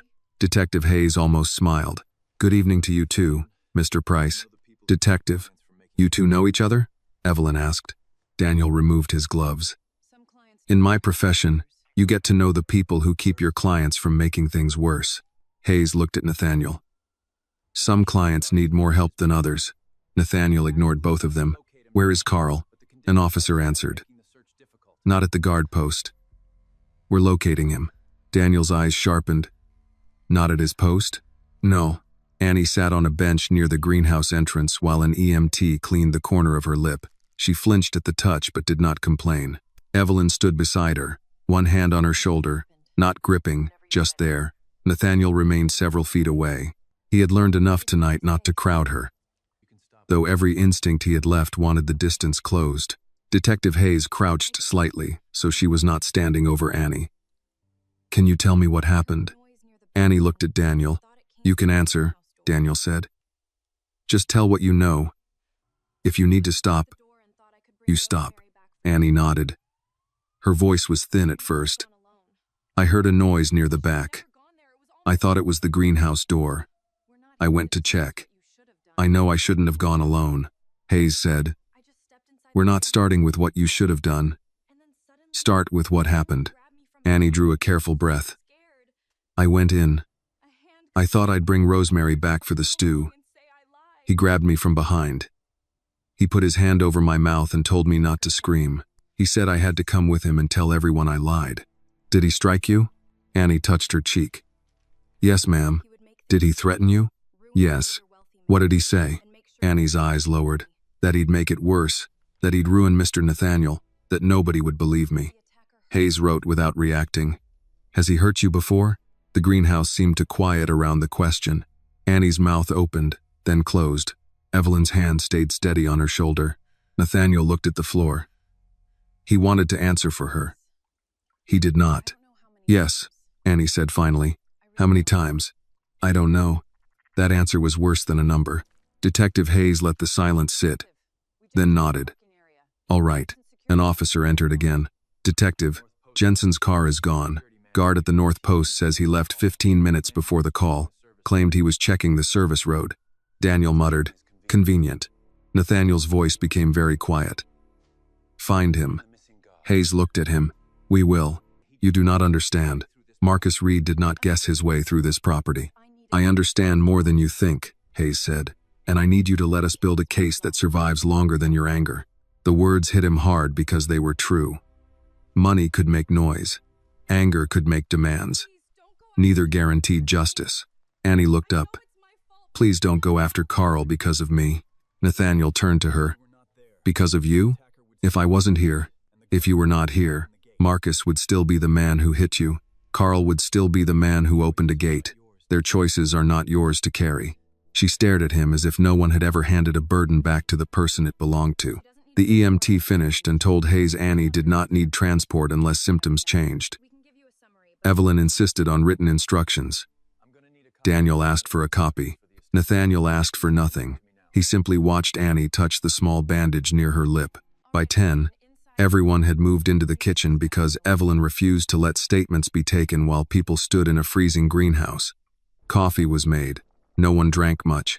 The chicken stew sat forgotten on the stove until Annie noticed and turned the burner low. Evelyn gave her a look. Sit down. It'll burn. Let it. Annie sat. Detective Hayes took Nathaniel's statement in the breakfast room. Daniel remained beside him, though Nathaniel did not need help remembering. He remembered too well. The crash. Marcus's hand on Annie. The slap. The old paralysis in his own body before her voice pulled him back. When Hayes asked what he shouted, Nathaniel looked toward the kitchen doorway. Don't touch my daughter, he said. The pen stopped for half a beat. Daniel looked at him. Hayes kept her face professional. Is Miss Carter legally your daughter? No. Why did you say it? Nathaniel's eyes moved to the window, black now with night beyond it, because in that moment, that was the word that came. Daniel wrote something on his legal pad that had nothing to do with law. Hayes lowered her voice. Nathaniel, I need to ask this carefully. Is there anything improper about Miss Carter's presence here? His face hardened. No. Has anyone in this house touched her, threatened her, restrained her, or prevented her from leaving? No. Is she employed here? Temporarily. Written agreement. Fair pay. Daniel has it. Good. Hayes held his gaze.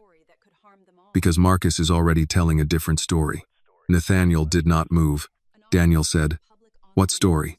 One of the officers found a post online. Marcus recorded himself outside the gate earlier. Claims Annie is unstable. Claims Mr. Whitmore is keeping her from family. Implies exploitation without saying it directly. Hayes looked tired. It's starting to spread. Daniel swore under his breath. Nathaniel stood. Daniel immediately said, No. I did not say anything. You stood like a man about to purchase a newspaper just to burn it down. Nathaniel's eyes stayed on Hayes. Take it down. I'm a detective, not the internet. Said. We document it. We use it. We do not panic. Because a liar found a camera. In the kitchen, Annie heard enough. Her face went pale again. So people saw it, she said. Evelyn turned. Annie, they saw him call me unstable. Daniel entered from the breakfast room. People who believe Marcus Reed after one shaky video were never looking for truth. That doesn't make it hurt less. No, Daniel said. It doesn't. Nathaniel stood in the doorway behind him. It will be answered. Annie looked at him. How? With facts. She gave a small, bitter smile. Facts don't always win. No, Nathaniel said. But silence loses faster. The room settled around that. Near midnight, Detective Hayes prepared to leave. Marcus had not been found. Carl Jensen had not answered his phone. A bulletin had been sent out for both. The estate would have 2 patrol checks overnight, and Nathaniel hired additional security before Daniel could object. Annie stood near the kitchen table, wrapped in the oversized wool coat. Hayes approached her. I'll be in touch tomorrow. Keep the new phone Mr. Price gives you. If Marcus contacts you, do not answer. Save everything. Annie nodded. Yes, ma'am. Hayes paused. You did well tonight. Annie looked down. I was scared. That is not the opposite of doing well. After the police left, the house seemed to exhale, but no one mistook it for safety. Evelyn guided Annie toward her room. Daniel stayed behind with Nathaniel in the hall. This is going to get uglier before it gets clean, Daniel said. I know. Do you? Nathaniel watched Annie disappear down the first-floor corridor, Evelyn beside her. He used her fear to walk into my house. He used my staff. He is using the public now. Daniel closed his briefcase. Then we build the case and protect Annie. Nathaniel looked at him. And if the law arrives late? Daniel did not answer quickly. From the end of the hall, Annie's door closed softly. Nathaniel thought of the greenhouse, of her flinch, of the word daughter leaving his mouth before his mind approved it. Then he thought of Eleanor and Grace, and the money he had paid to men who killed them anyway. His voice was quiet when he spoke again. This time, he said, I will not pay a monster to disappear. Daniel studied him. Good, because this one wants more than money. Nathaniel looked toward the front windows where snow pressed against the dark glass. He wants her to believe she has nowhere to go. He turned back toward the kitchen, where Annie's stew still sat on the stove, saved from burning because even after being attacked, she had remembered to lower the flame. Nathaniel shut his eyes for a moment. The law had arrived late, but Annie was still alive. This time, late would have to be enough to start. Nathaniel did not go to bed after Daniel left. Sleep had always been a room with no door for him, but that night it felt almost insulting to try. He stood in the dark kitchen long after the house settled, looking at the covered pot on the stove. Annie's stew had cooled by then. Evelyn had put a lid on it, wiped the counter, and left a note in her neat hand. Eat something, Mr. Whitmore. Grief is not dinner. He read the note twice, then folded it and set it beside the coffee tin. The house was quiet again, but not empty. That was the problem. Emptiness had rules. Emptiness did not ask questions. Emptiness did not leave wet shoes outside a servant's room or hum while washing dishes or flinch when a man raised his voice. Emptiness did not make peach cobbler. Emptiness did not bleed in his greenhouse and still worry about burning stew. Nathaniel walked to the first-floor hall and stopped outside Annie's room. The door was closed, no light beneath it, no sound except the low hum of heat moving through old vents. He lifted one hand as if to knock, then let it fall. She did not need his confusion. He turned and took the stairs slowly. The cane tapped once on each step. On the 3rd floor, the air was colder. Grace's door waited at the end of the hall, no longer fully sealed in his mind after Annie had opened it by mistake. He stood before it, hand on the knob, and this time he turned it. The room held the night gently. Moonlight, thin and blue from the snow outside, lay across the quilt. The little boots remained beside the chair. The dollhouse stood with its tiny painted door open. On the desk, the music box sat with its lid raised, silent now. Nathaniel crossed the room and sat in the chair that was too small for him. For years, he had come here only to punish himself with preservation. He had looked at Grace's things the way a man looks at evidence. Proof of what had been taken. Proof of what money had failed to buy back. Tonight, for the first time, the room felt less like a crime scene and more like a child's room. He reached for the photograph on the dresser, Grace smiled from behind the glass, missing her front teeth. Hair uneven because she had cut one side herself before a school picture day. Eleanor had laughed so hard she had cried. Nathaniel remembered being irritated because the photographer was expensive and the appointment could not be changed. He had said something about presentation. Eleanor had looked at him over Grace's head and said, "Nathaniel, one day you'll miss the crooked parts most." He had missed them. God, he had missed them. The memory opened too fast. The call had come at 5:17 p.m. Eleanor and Grace had been taken on the road back from the riding stable. A man's voice told him not to call police. He called them anyway because that was what men like Nathaniel Whitmore did. They summoned systems, experts, force. The kidnappers demanded money. He paid. More than they asked. He emptied accounts, moved assets, put cash in bags, followed instructions down to the minute. Every dollar had felt like a rope thrown into darkness. The rope came back cut. He had seen Eleanor first in the morgue, then Grace. Someone had cleaned her face. He remembered hating them for that kindness because it made her look asleep, and for one terrible second his body believed he could wake her.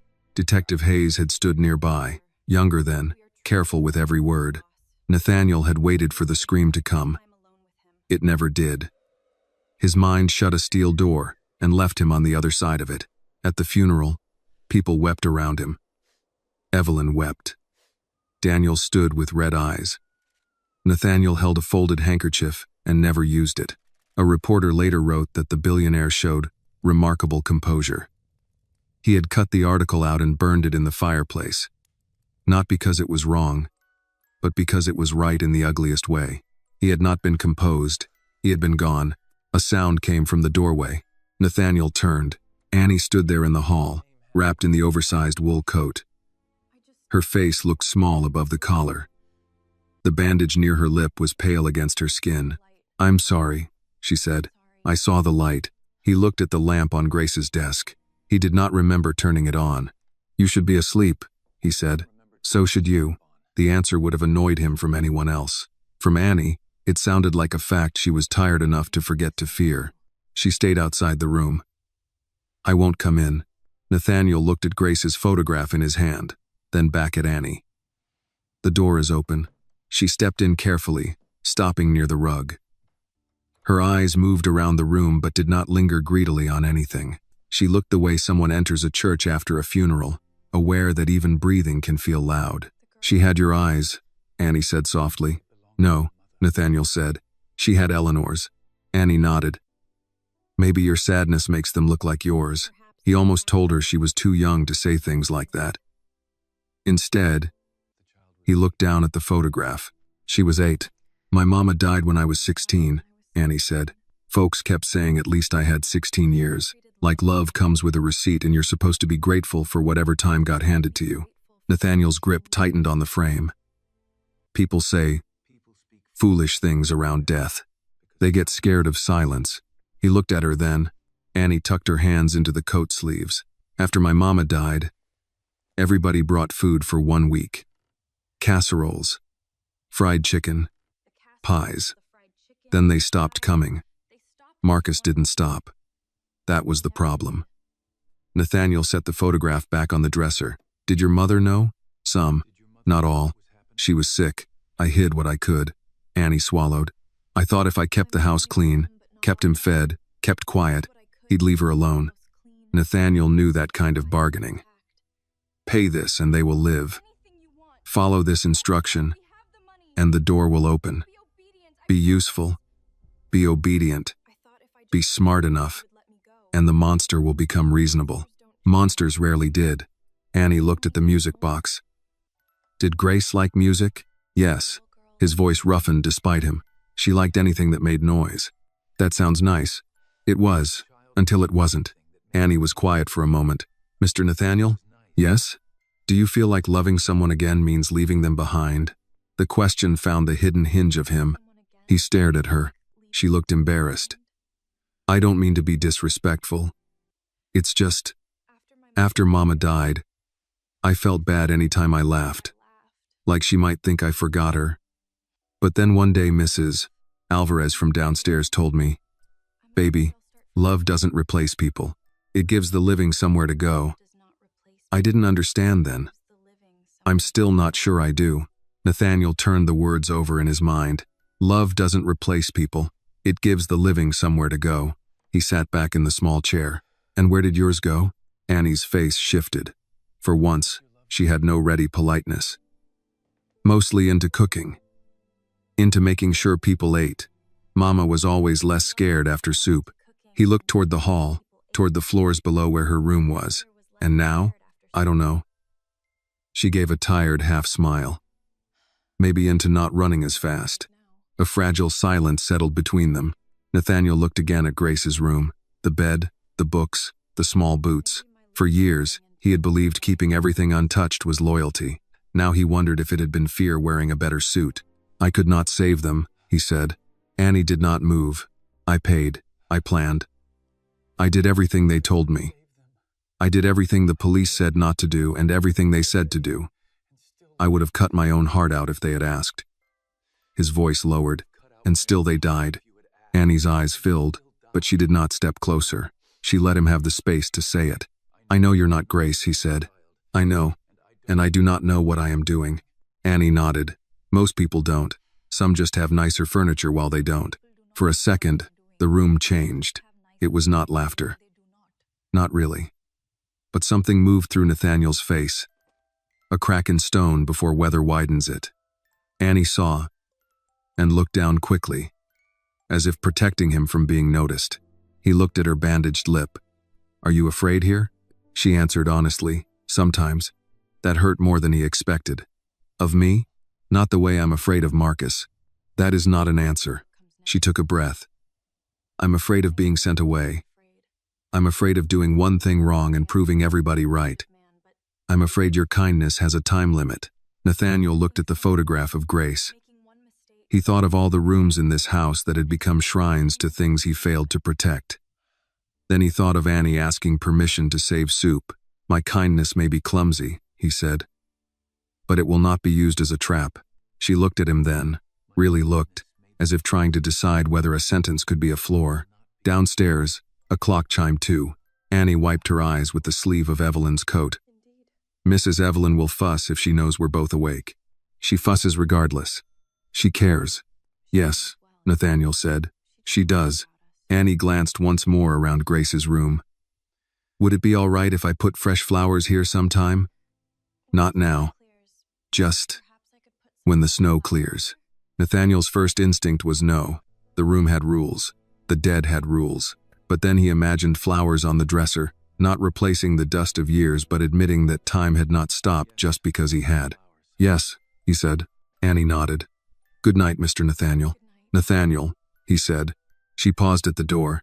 You asked what to call me, he said. Nathaniel is enough. A small warmth entered her tired face. Good night, Nathaniel. After she left, he remained in Grace's room.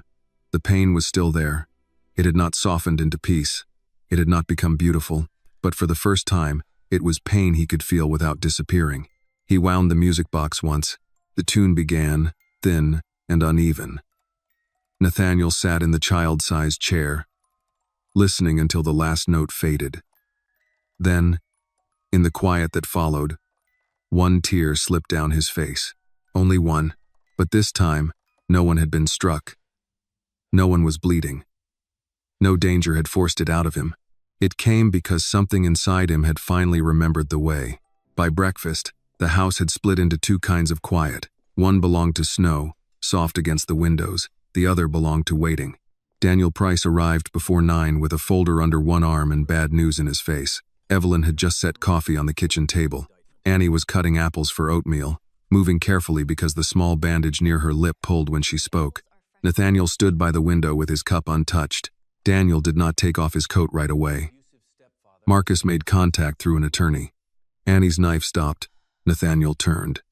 He has an attorney? He has a man with a law license and rent due. Daniel placed the folder on the table. The message is simple. Marcus says he will withdraw all public claims, return Annie's documents, and sign a statement saying she left voluntarily. Evelyn's eyes narrowed. For what? Money. No one looked surprised. That made it worse. How much? Nathaniel asked. Daniel opened the folder. $200,000 by Friday.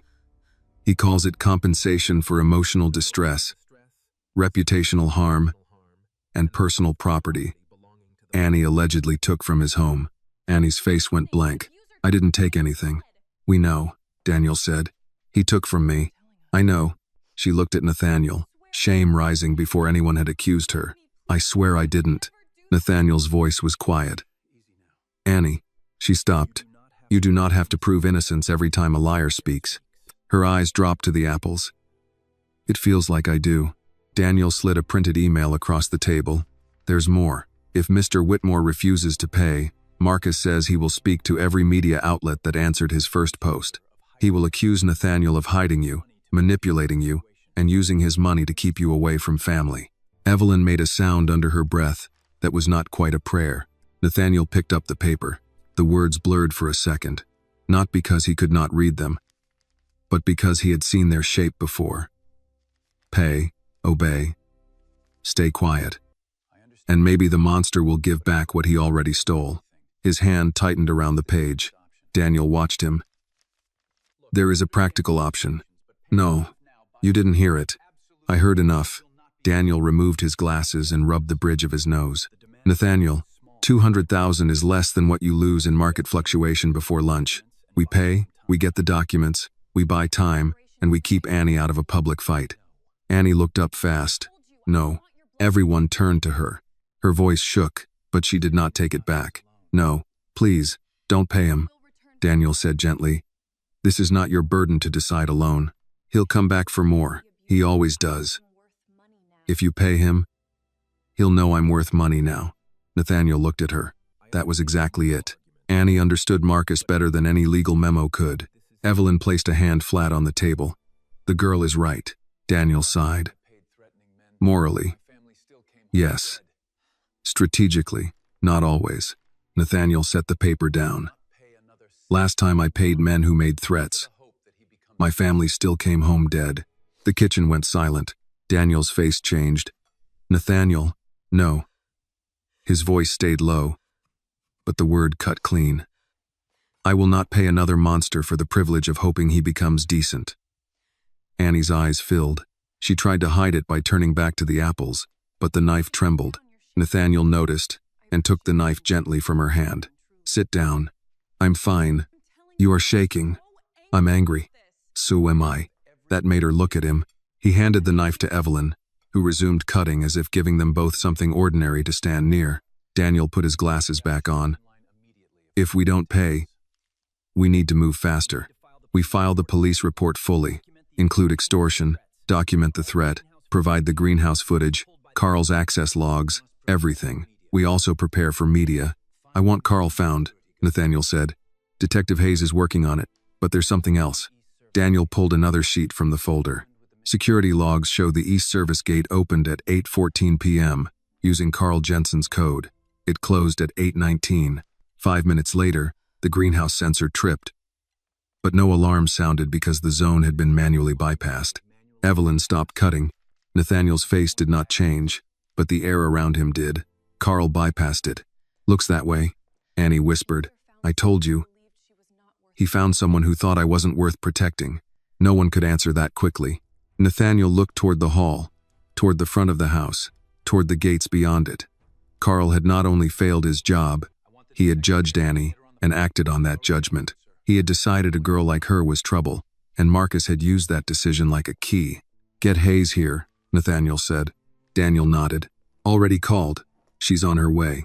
Detective Laura Hayes arrived an hour later with 2 officers and a face that suggested she had not slept much either.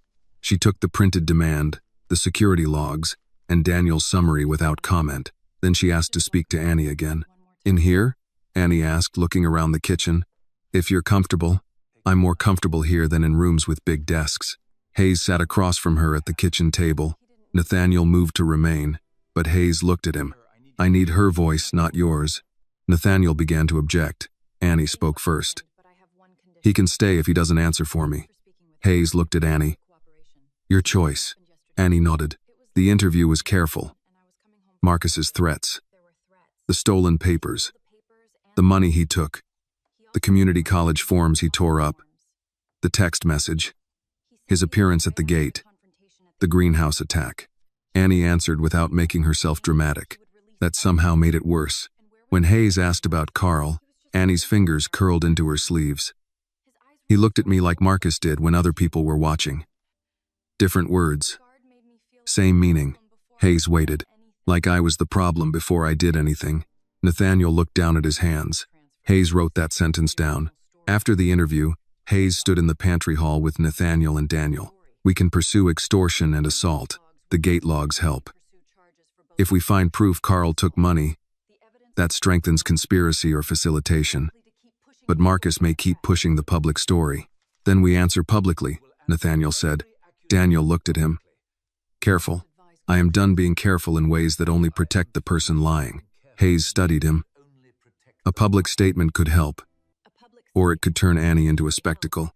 Nathaniel looked toward the kitchen where Annie sat with Evelyn, hands wrapped around a mug of tea. Not without her consent. Daniel's eyebrows lifted. Good. You are learning. Nathaniel ignored him. By noon, Carl Jensen was found at his sister's house in Stamford. Detective Hayes called with the news. He admitted leaving the post but denied taking money. Then an officer found $5,000 in cash in his glove compartment, wrapped in a grocery bag. He changed his story twice before asking for a lawyer. Evelyn, when told, closed her eyes. $5,000. Annie looked at her. That's a lot of money. For betraying someone's safety, Evelyn said. It is not enough to buy a soul, but men sell them cheaper every day. Nathaniel stood at the counter, listening. The phrase stayed with him. Sell a soul. Buy silence. Pay monsters.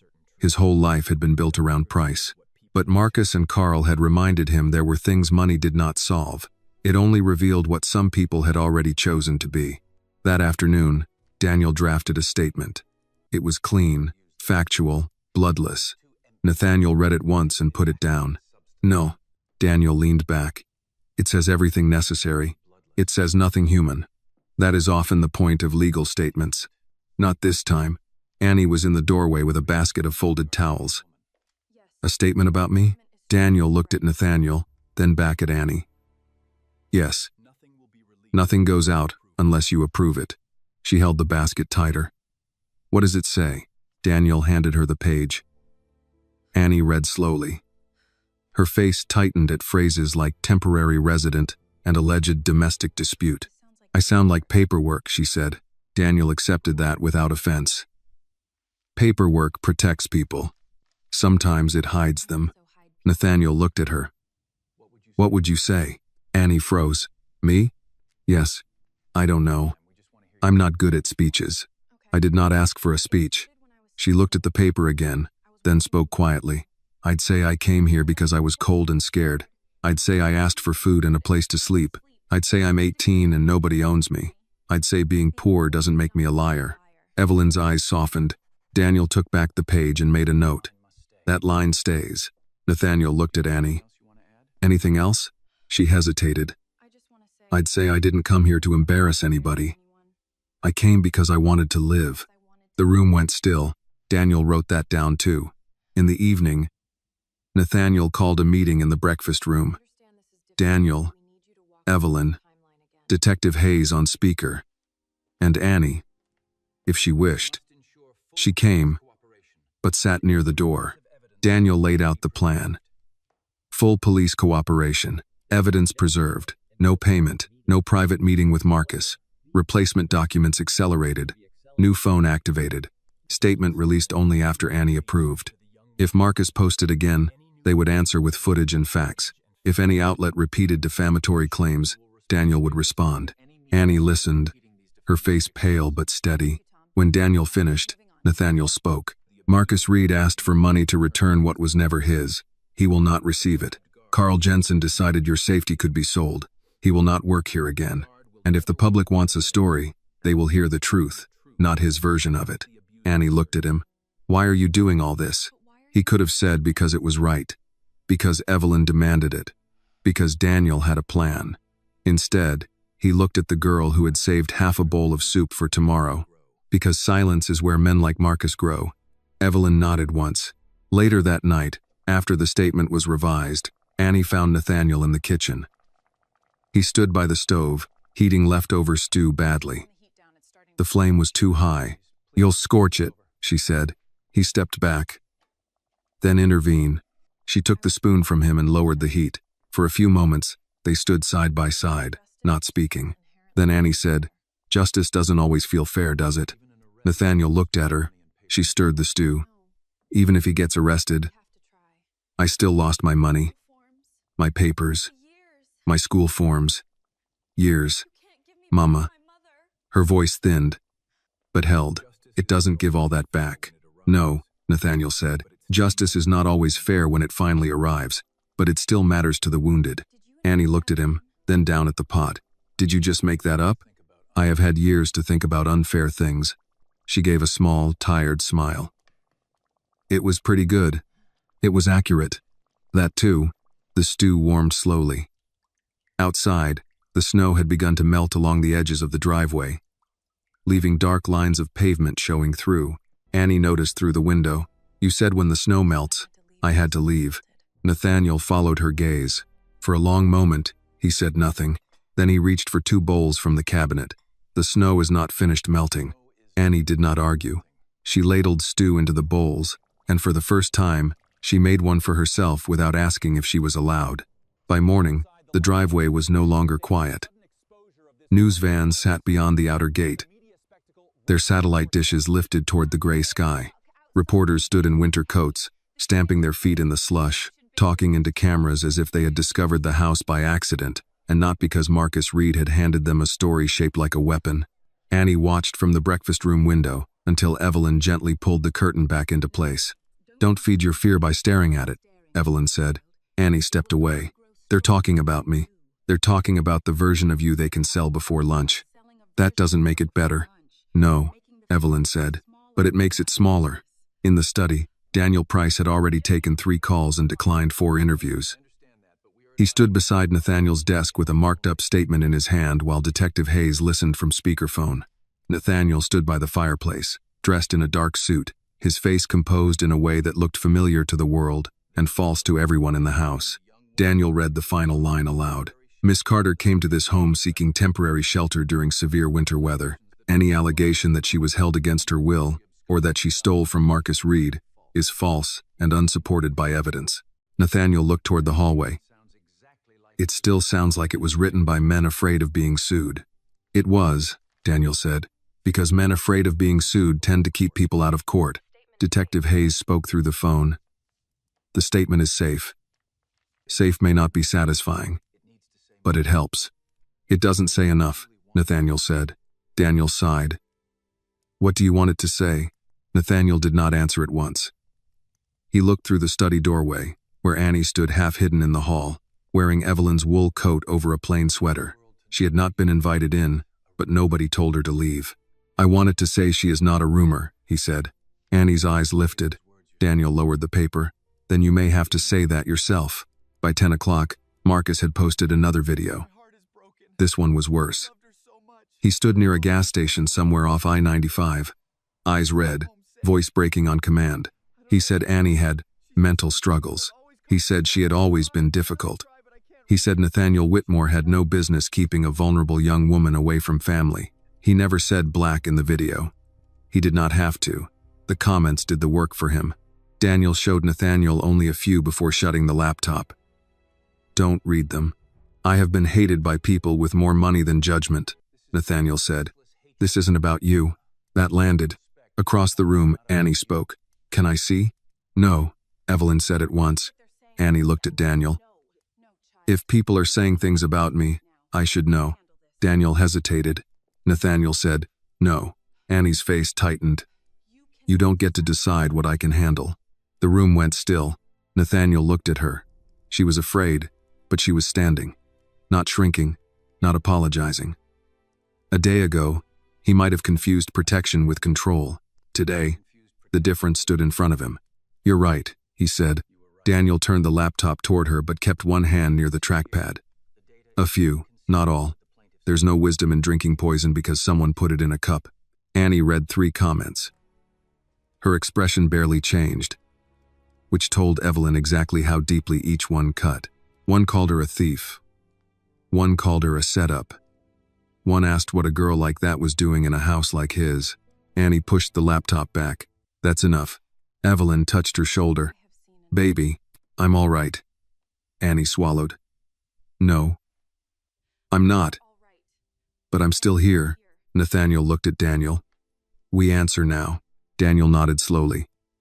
Then we do it clean. Outside the front entrance. Short statement. No questions unless I approve. Annie does not appear. Unless she chooses. I don't want to stand in front of them, Annie said. You don't have to, Nathaniel replied. She looked at him as if checking for a hidden condition. There was none.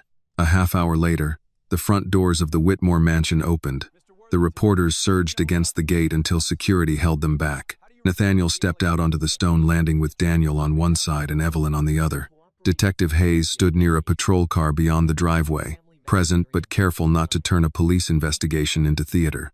Annie remained inside, just behind the curtain of the breakfast room window. She could see Nathaniel's back. Straight. Still. Expensive. The kind of back that had stood before shareholders, senators, judges, and men who thought money made them brave. But this was different. This time his name was not the thing being defended. Daniel leaned toward the microphones first. Mr. Whitmore will make a brief statement.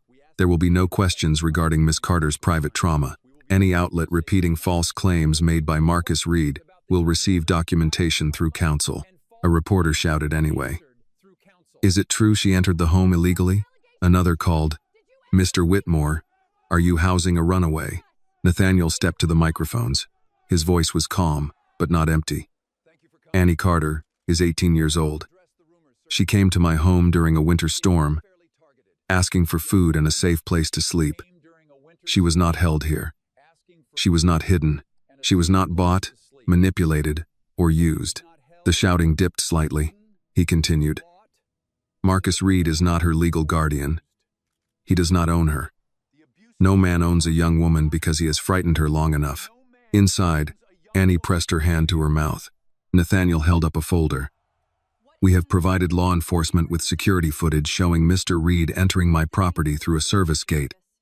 After that gate was improperly accessed, we have evidence of threats, extortion demands, and an assault against Miss Carter inside my greenhouse. We also have evidence that a member of my security staff betrayed his duty and allowed that danger onto this property.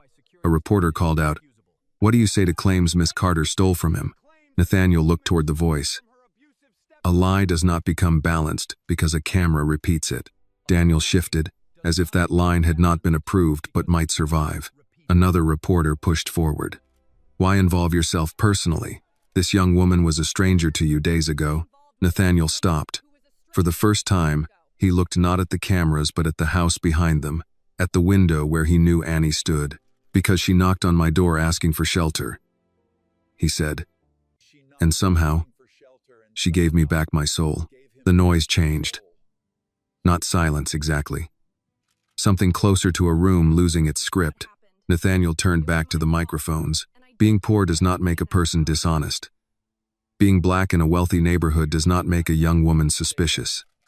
Being afraid does not make her unstable. Miss Carter came here because she wanted to live. This house failed many things in the past. It will not fail her by staying quiet now. Daniel's face remained professional, but his eyes moved toward Nathaniel with something like respect. Detective Hayes watched from the driveway, arms folded, saying nothing. She had seen public statements used as shields, knives, distractions. This one felt different. Not perfect. Nothing public ever was. But it put the weight where it belonged. Then Marcus appeared. He pushed through a gap near the side of the reporters, face flushed, coat open, shouting before the cameras could turn fully. That's a lie, he yelled. He's paying all of you. Annie, get out here and tell them the truth. Security moved fast. But Marcus wanted to be seen more than he wanted to escape. He shoved one guard, pointed toward the house, and shouted, She belongs with me. Nathaniel stepped away from the microphones. Detective Hayes was already moving. Two officers reached Marcus before he got halfway up the drive. He fought just enough to look desperate for the cameras and guilty for the law. Hayes took his arm herself. "Marcus Reed," she said, loud enough for the closest microphones to catch. "You are under arrest for trespassing, assault, extortion, and related charges. You have the right to remain silent." Marcus twisted toward the house. "Annie, you hear me? They'll throw you out. You think these people love you?" Inside, Annie flinched, but she did not step back. Evelyn appeared beside her. "Do not let a drowning man teach you where shore is." Annie's eyes stayed on Marcus as the officers pulled him toward the patrol car. Nathaniel turned slightly, just enough to see the breakfast room window. He could not see Annie clearly through the curtain, but he knew she was there. Marcus kept shouting until the patrol car door closed. The reporters erupted with questions. Daniel stepped in front of the microphones and ended the statement. Nathaniel said nothing more. He turned and walked back into the house while cameras flashed against the melting snow. Annie was waiting in the foyer. For a moment, neither of them spoke. Outside, reporters called his name. Inside, the house held its breath. "You didn't have to say all that," Annie said. "Yes," Nathaniel replied. "I did. They'll talk about you now. They already did. They'll say I trapped you. Let them explain how a hungry girl with a bruised wrist overpowered a man with gates, guards, lawyers, and no heart." Annie's mouth trembled. It might have become a laugh if she had not been so close to crying. "I didn't give you back your soul," she said. Nathaniel looked at her for a long moment. "You made me notice it was missing." Evelyn turned away, busying herself with nothing on the side table. Daniel entered behind Nathaniel, phone already buzzing. "The footage is going out to the appropriate outlets. Hayes has Marcus in custody. Carl Jensen's attorney called. He wants to discuss cooperation." Nathaniel did not take his eyes off Annie. "Good." Annie looked toward the front doors. "What happens now?" Daniel answered gently. "Now the legal work begins." Evelyn added, "And now you eat something." Annie almost smiled. "Mrs. Evelyn, a man just got arrested in the driveway, and you still need lunch." Nathaniel looked toward the kitchen. "She's right." Annie stared at him. "You too?" "I have learned not to argue with Mrs. Brooks before noon." This time, Annie did laugh. It was small, shaky, and full of leftover fear, but it was real. Outside, the cameras kept rolling. Online, the story was already changing. Some people would still believe Marcus. Some would still look at Annie and see a headline before a human being. Justice did not wash the world clean in one morning, but Marcus was in handcuffs. Carl was cornered. Annie had heard a powerful man say, in front of everyone, that she was not a thief, not a burden, not a rumor. And in the kitchen, while Evelyn warmed soup and Daniel took calls and Nathaniel stood awkwardly beside the counter, Annie Carter sat down at the table without asking if she was allowed. The house grew quieter after lunch, but it was no longer the old quiet Nathaniel had lived inside for years. This one had people in it. Daniel was in the study, sending statements and answering calls with the dry patience of a man paid to keep panic organized. Evelyn was in the kitchen, wrapping leftovers and muttering about reporters who looked too thin to be standing outside in the cold. Detective Hayes had called twice. Marcus was still in custody. Carl Jensen, through his attorney, had admitted Marcus paid him to bypass the service gate. Annie listened to all of it from the breakfast room table, hands around a mug of tea she had not touched. She should have felt safe. Safer, at least. Marcus was not outside the gate. He was not at the greenhouse door. He was not shouting her name for cameras anymore. But peace did not come just because danger was put in handcuffs. By late afternoon, she stood and began gathering dishes. Evelyn looked up. "Leave those. I can do them. You can sit." "I've been sitting." "Then practice. Some people need practice being cared for." Annie smiled because Evelyn meant it kindly, but her hands kept moving. Plates, spoons, mugs, napkins. Order gave her something to hold. If she stopped, the room filled with questions she did not know how to answer. What now? How long before they got tired of her? What happened when the news vans left and Daniel no longer needed her statement and Nathaniel no longer needed someone to protect? The thought made her throat tighten. She carried the dishes to the sink. Evelyn did not stop her this time, only watched as Annie washed each piece with careful attention, as if a clean plate could justify her place in the house. Nathaniel entered quietly enough that Annie did not hear him at first. He stood near the pantry door, watching her scrub a bowl that had already been clean for almost a full minute. "Miss Carter," she started, then set the bowl down. "Yes, sir? Daniel needs to confirm whether you want to pursue a protective order." "I do. He will help." "Thank you." He remained where he was. "You do not have to thank me every time someone does what should have been done before." Annie looked down at the sink. "I know," but she did not know. Not really. Gratitude had become a kind of rent in her life. If someone fed her, she thanked them twice. If someone let her stay, she worked until her back hurt, too. If someone believed her, she looked for a way to repay them before they changed their mind. Nathaniel seemed to understand more than she expected. "Put the bowl down." She obeyed. "Come with me." Annie dried her hands and followed him through the hall. Evelyn watched them go but did not interfere. Nathaniel led her not to the study or the dining room, but to the sitting room near the back garden. It was smaller than the formal rooms, with worn leather chairs, a low table, and windows looking out toward the snow-damp hedges. A fire had been lit. Annie guessed Evelyn had done it. Nathaniel gestured toward a chair. Annie sat on the edge. He took the chair across from her, both hands resting on the head of his cane. For a while, neither spoke. Annie could hear Daniel's voice faintly from the study, the distant hum of heating vents, the wind scraping along the glass. Finally, Nathaniel said, "Are you planning to leave?" Annie's eyes snapped to his. He did not blink. "Your backpack is half packed." She swallowed. "I didn't think you noticed. I notice more than I prefer. I wasn't going to sneak out." "No? I was going to make breakfast first." The corner of his mouth moved, not quite a smile. "That sounds like sneaking out with manners." Annie looked at her hands. "I don't want to overstay. You were attacked yesterday." "I know. You were threatened this morning." "I know. You have no identification, no safe address, and no working phone until Daniel finishes setting up the new one." "I know all that." "Then why are you packing?" The answer came out smaller than she wanted. "Because people are kind at the beginning." Nathaniel's face changed. Annie forced herself to continue. "At first, they say stay as long as you need. Then one day they start sighing when you enter a room. They say you're family, but they remind you what they bought. They say they want to help, but they mean they want you grateful and quiet." She wiped at one eye, angry that it had betrayed her.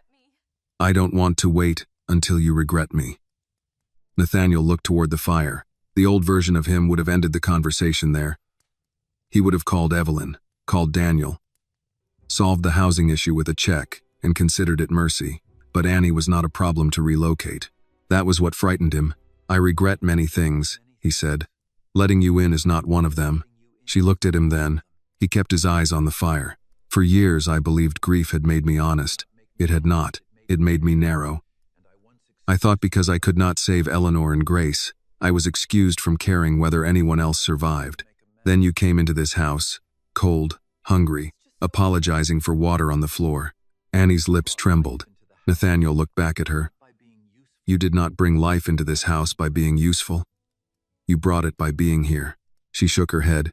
"I don't know how to do that." "Do what?" "Be here without earning it." He understood that sentence too well. His whole life had been built on earning, measuring, proving, acquiring. Even grief had become something he managed like an account. "You should not have had to learn love as labor," he said. Annie looked down fast, but the tears came anyway. Nathaniel let the silence protect her. He did not rush to fill it. After a while, she said, "What happens when all this is over?" "The legal case?" "Everything. Marcus. The reporters. The documents." She took a breath. "Me." Nathaniel's hands tightened around the cane. "That depends on what you want."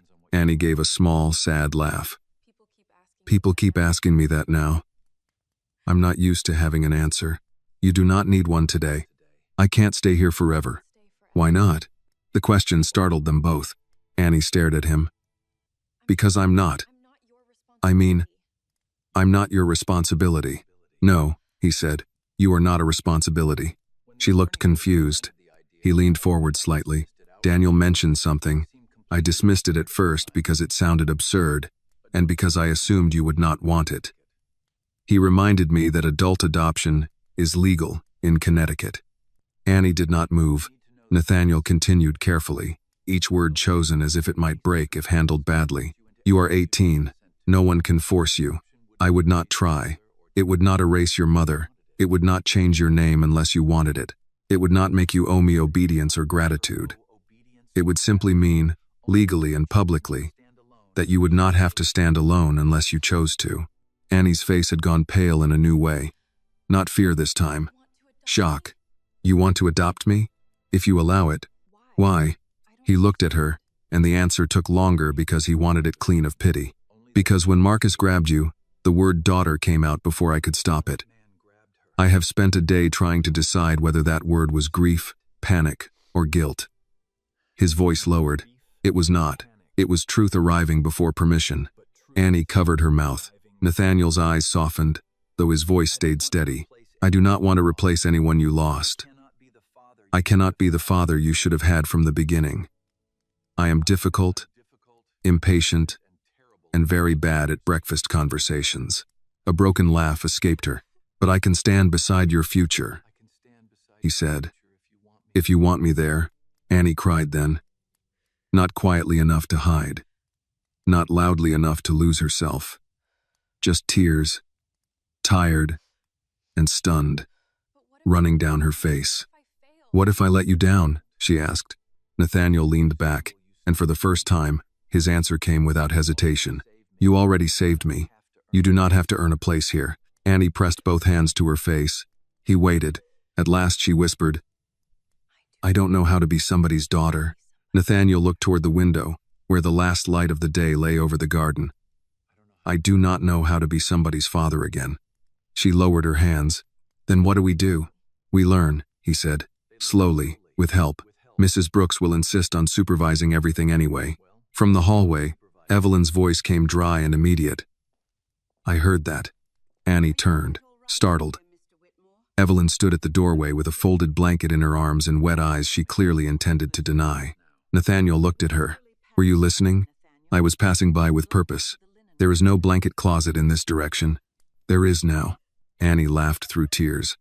Evelyn entered and set the blanket on the sofa, as if that had been her plan all along. Then she came to Annie's chair and touched her cheek. Baby, nobody is asking you to answer with your fear still screaming. Annie nodded. Nathaniel said, Take time. Speak with Daniel. Speak with Mrs. Brooks. Say no if the answer is no. Annie looked at him. And if I say yes, then I will show up in court, sign whatever is required, and try not to embarrass you. Evelyn snorted. He will fail at the last part. Nathaniel ignored her, but Annie smiled. That evening, Annie did not pack. She went back to her room, opened the backpack, and took out the clothes she had folded. She placed them in the dresser slowly, one item at a time. It was not an answer yet, but it was not leaving. Later, when she came into the kitchen, Nathaniel stood near the stove, reading the instructions on a can of soup as if it were a contract. Annie stopped. What are you doing? Attempting dinner. That's canned tomato soup. I can read. Can you cook? No. For a moment, they looked at each other. Then Annie took the can gently from his hand. I'll show you, she said. He stepped aside. She added a little milk, black pepper, butter, and a pinch of sugar. She toasted bread with cheese in a skillet, pressing it with a spatula until the edges browned. Nathaniel watched like a man observing a negotiation he did not understand. When they sat at the kitchen table with Evelyn, the meal was simple. Soup, grilled cheese, tea. Annie dipped the sandwich into the bowl and glanced at Nathaniel. My mama made this when money was tight. Nathaniel tried it. It tastes better than it should. That means it's working. Evelyn smiled into her tea. No one said adoption again that night. They did not need to. The word had entered the house and settled there, not as a demand, but as a possibility. Outside, the snow had nearly melted from the driveway. Inside, Annie's backpack sat unpacked in the servant's room, and for the first time since she had run from Marcus Reed, she did not sleep with one hand holding the strap. A few weeks later, Annie Carter stood in a small Connecticut courtroom wearing the navy dress Evelyn had helped her choose, and the winter coat Nathaniel had insisted was not a gift but weather-appropriate equipment. She had argued with him about that phrase for 10 minutes in the kitchen. He had lost, but only because Evelyn said any man who used the word equipment for a coat deserved to be ignored. Now Annie stood beside Nathaniel before a judge with kind eyes and a stack of papers that seemed too thin to hold something as large as family. Daniel Price sat at the counsel table, one hand resting on a folder. Evelyn sat behind them in the first row with a handkerchief already in her fist, pretending she only carried it because courtrooms were dusty. Detective Laura Hayes sat beside her, off-duty, in a gray coat. She had said she was only there because the case file required closure. No one believed that either. Marcus Reed was awaiting trial. Carl Jensen had taken a plea and agreed to testify that Marcus paid him to bypass the service gate. The online noise had faded the way cruel things often did once they could no longer feed on confusion. Some people apologized. Some deleted posts and pretended they had never judged a young woman they did not know. Some still muttered. Annie had learned that public opinion was not justice. It was weather. You dressed for it and kept walking. The judge looked over the documents, then at Annie. "Miss Carter, you understand this is an adult adoption. You are 18. This cannot be forced on you, and it does not erase your history, your mother, or your own legal choices. Do you understand?" Annie nodded, then remembered to speak. "Yes, Your Honor. And this is what you want?" Annie looked at Nathaniel. He did not smile. He did not push. He stood beside her with his hands folded around the top of his cane, face steady, eyes tired and open in a way they had not been when she first stepped into his house. He had told her 3 times that morning she could still change her mind. The 3rd time, Evelyn had threatened to make him sit in the car. Annie turned back to the judge. "Yes, Your Honor. It means I don't have to survive alone anymore." Behind her, Evelyn made a small sound and pressed the handkerchief to her mouth. The judge's expression softened. "That is as clear an answer as this court needs." Nathaniel looked down. A tear fell before he could stop it. Annie saw it and did not look away. She had learned something about tears in that house. Some were pain leaving, some were love arriving too late to be neat. The judge signed the order. The sound of the pen moving across paper was quiet. Still, Annie felt it like a door opening. "Congratulations," the judge said. "Miss Carter, you may keep your name as you choose." Annie had thought about that for many nights. Carter was her mother's name. It carried sickness, rent bills, church basements, soup stretched with water, hands that braided her hair before school, and a voice that told her food could hold a soul together. Whitmore was not a replacement. It was a roof she had chosen. "I'd like to be Annie Carter Whitmore," she said. Nathaniel closed his eyes for a moment. Daniel cleared his throat and looked very hard at his papers. After court, no one knew what to do in the hallway. Evelyn hugged Annie first because Evelyn did not ask permission for things the heart had already settled. Annie held on longer than she meant to. Detective Hayes shook Nathaniel's hand, then Annie's. "You did well," Hayes said. "I was scared," Annie answered. Hayes gave her a small smile. "Still not the opposite." Daniel offered Nathaniel a pen. "You may want to keep this. Signed your second life with it." Nathaniel took it. "That is sentimental for a lawyer. I'll deny it under oath." That made Annie laugh. And Nathaniel did too. Not much. Not loudly. But enough that Evelyn turned toward him, as if she had heard church bells. 1 year later, the Whitmore mansion no longer looked like a house holding its breath. The front curtains opened every morning. The kitchen smelled of coffee, butter, cinnamon, onions, or whatever Annie was testing for culinary school. The piano in the music room had been tuned.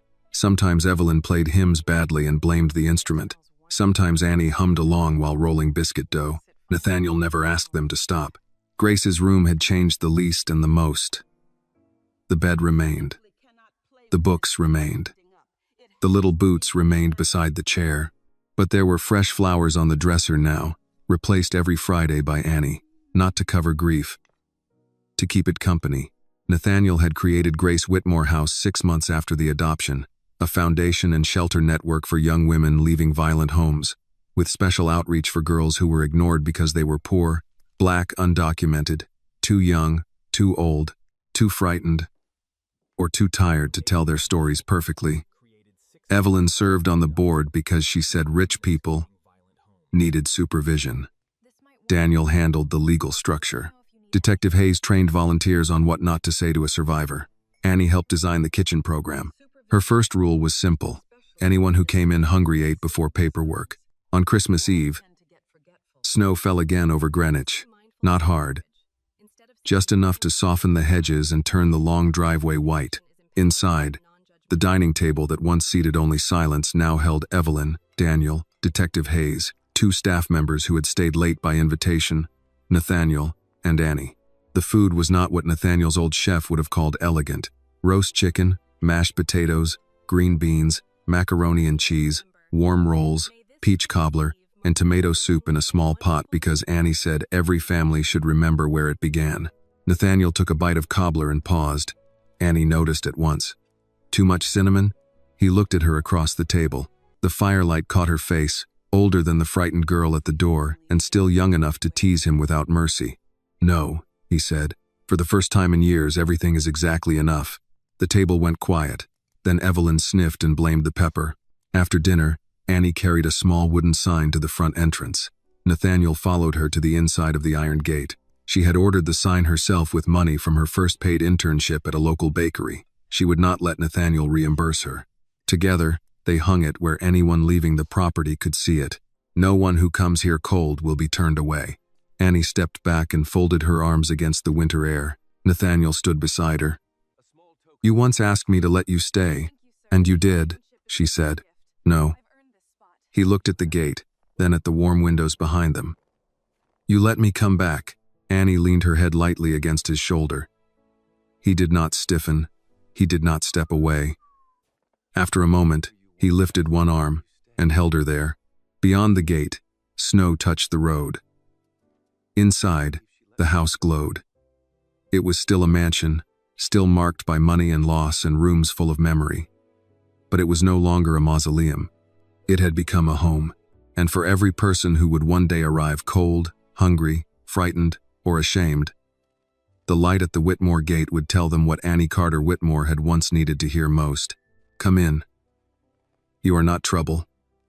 You are human.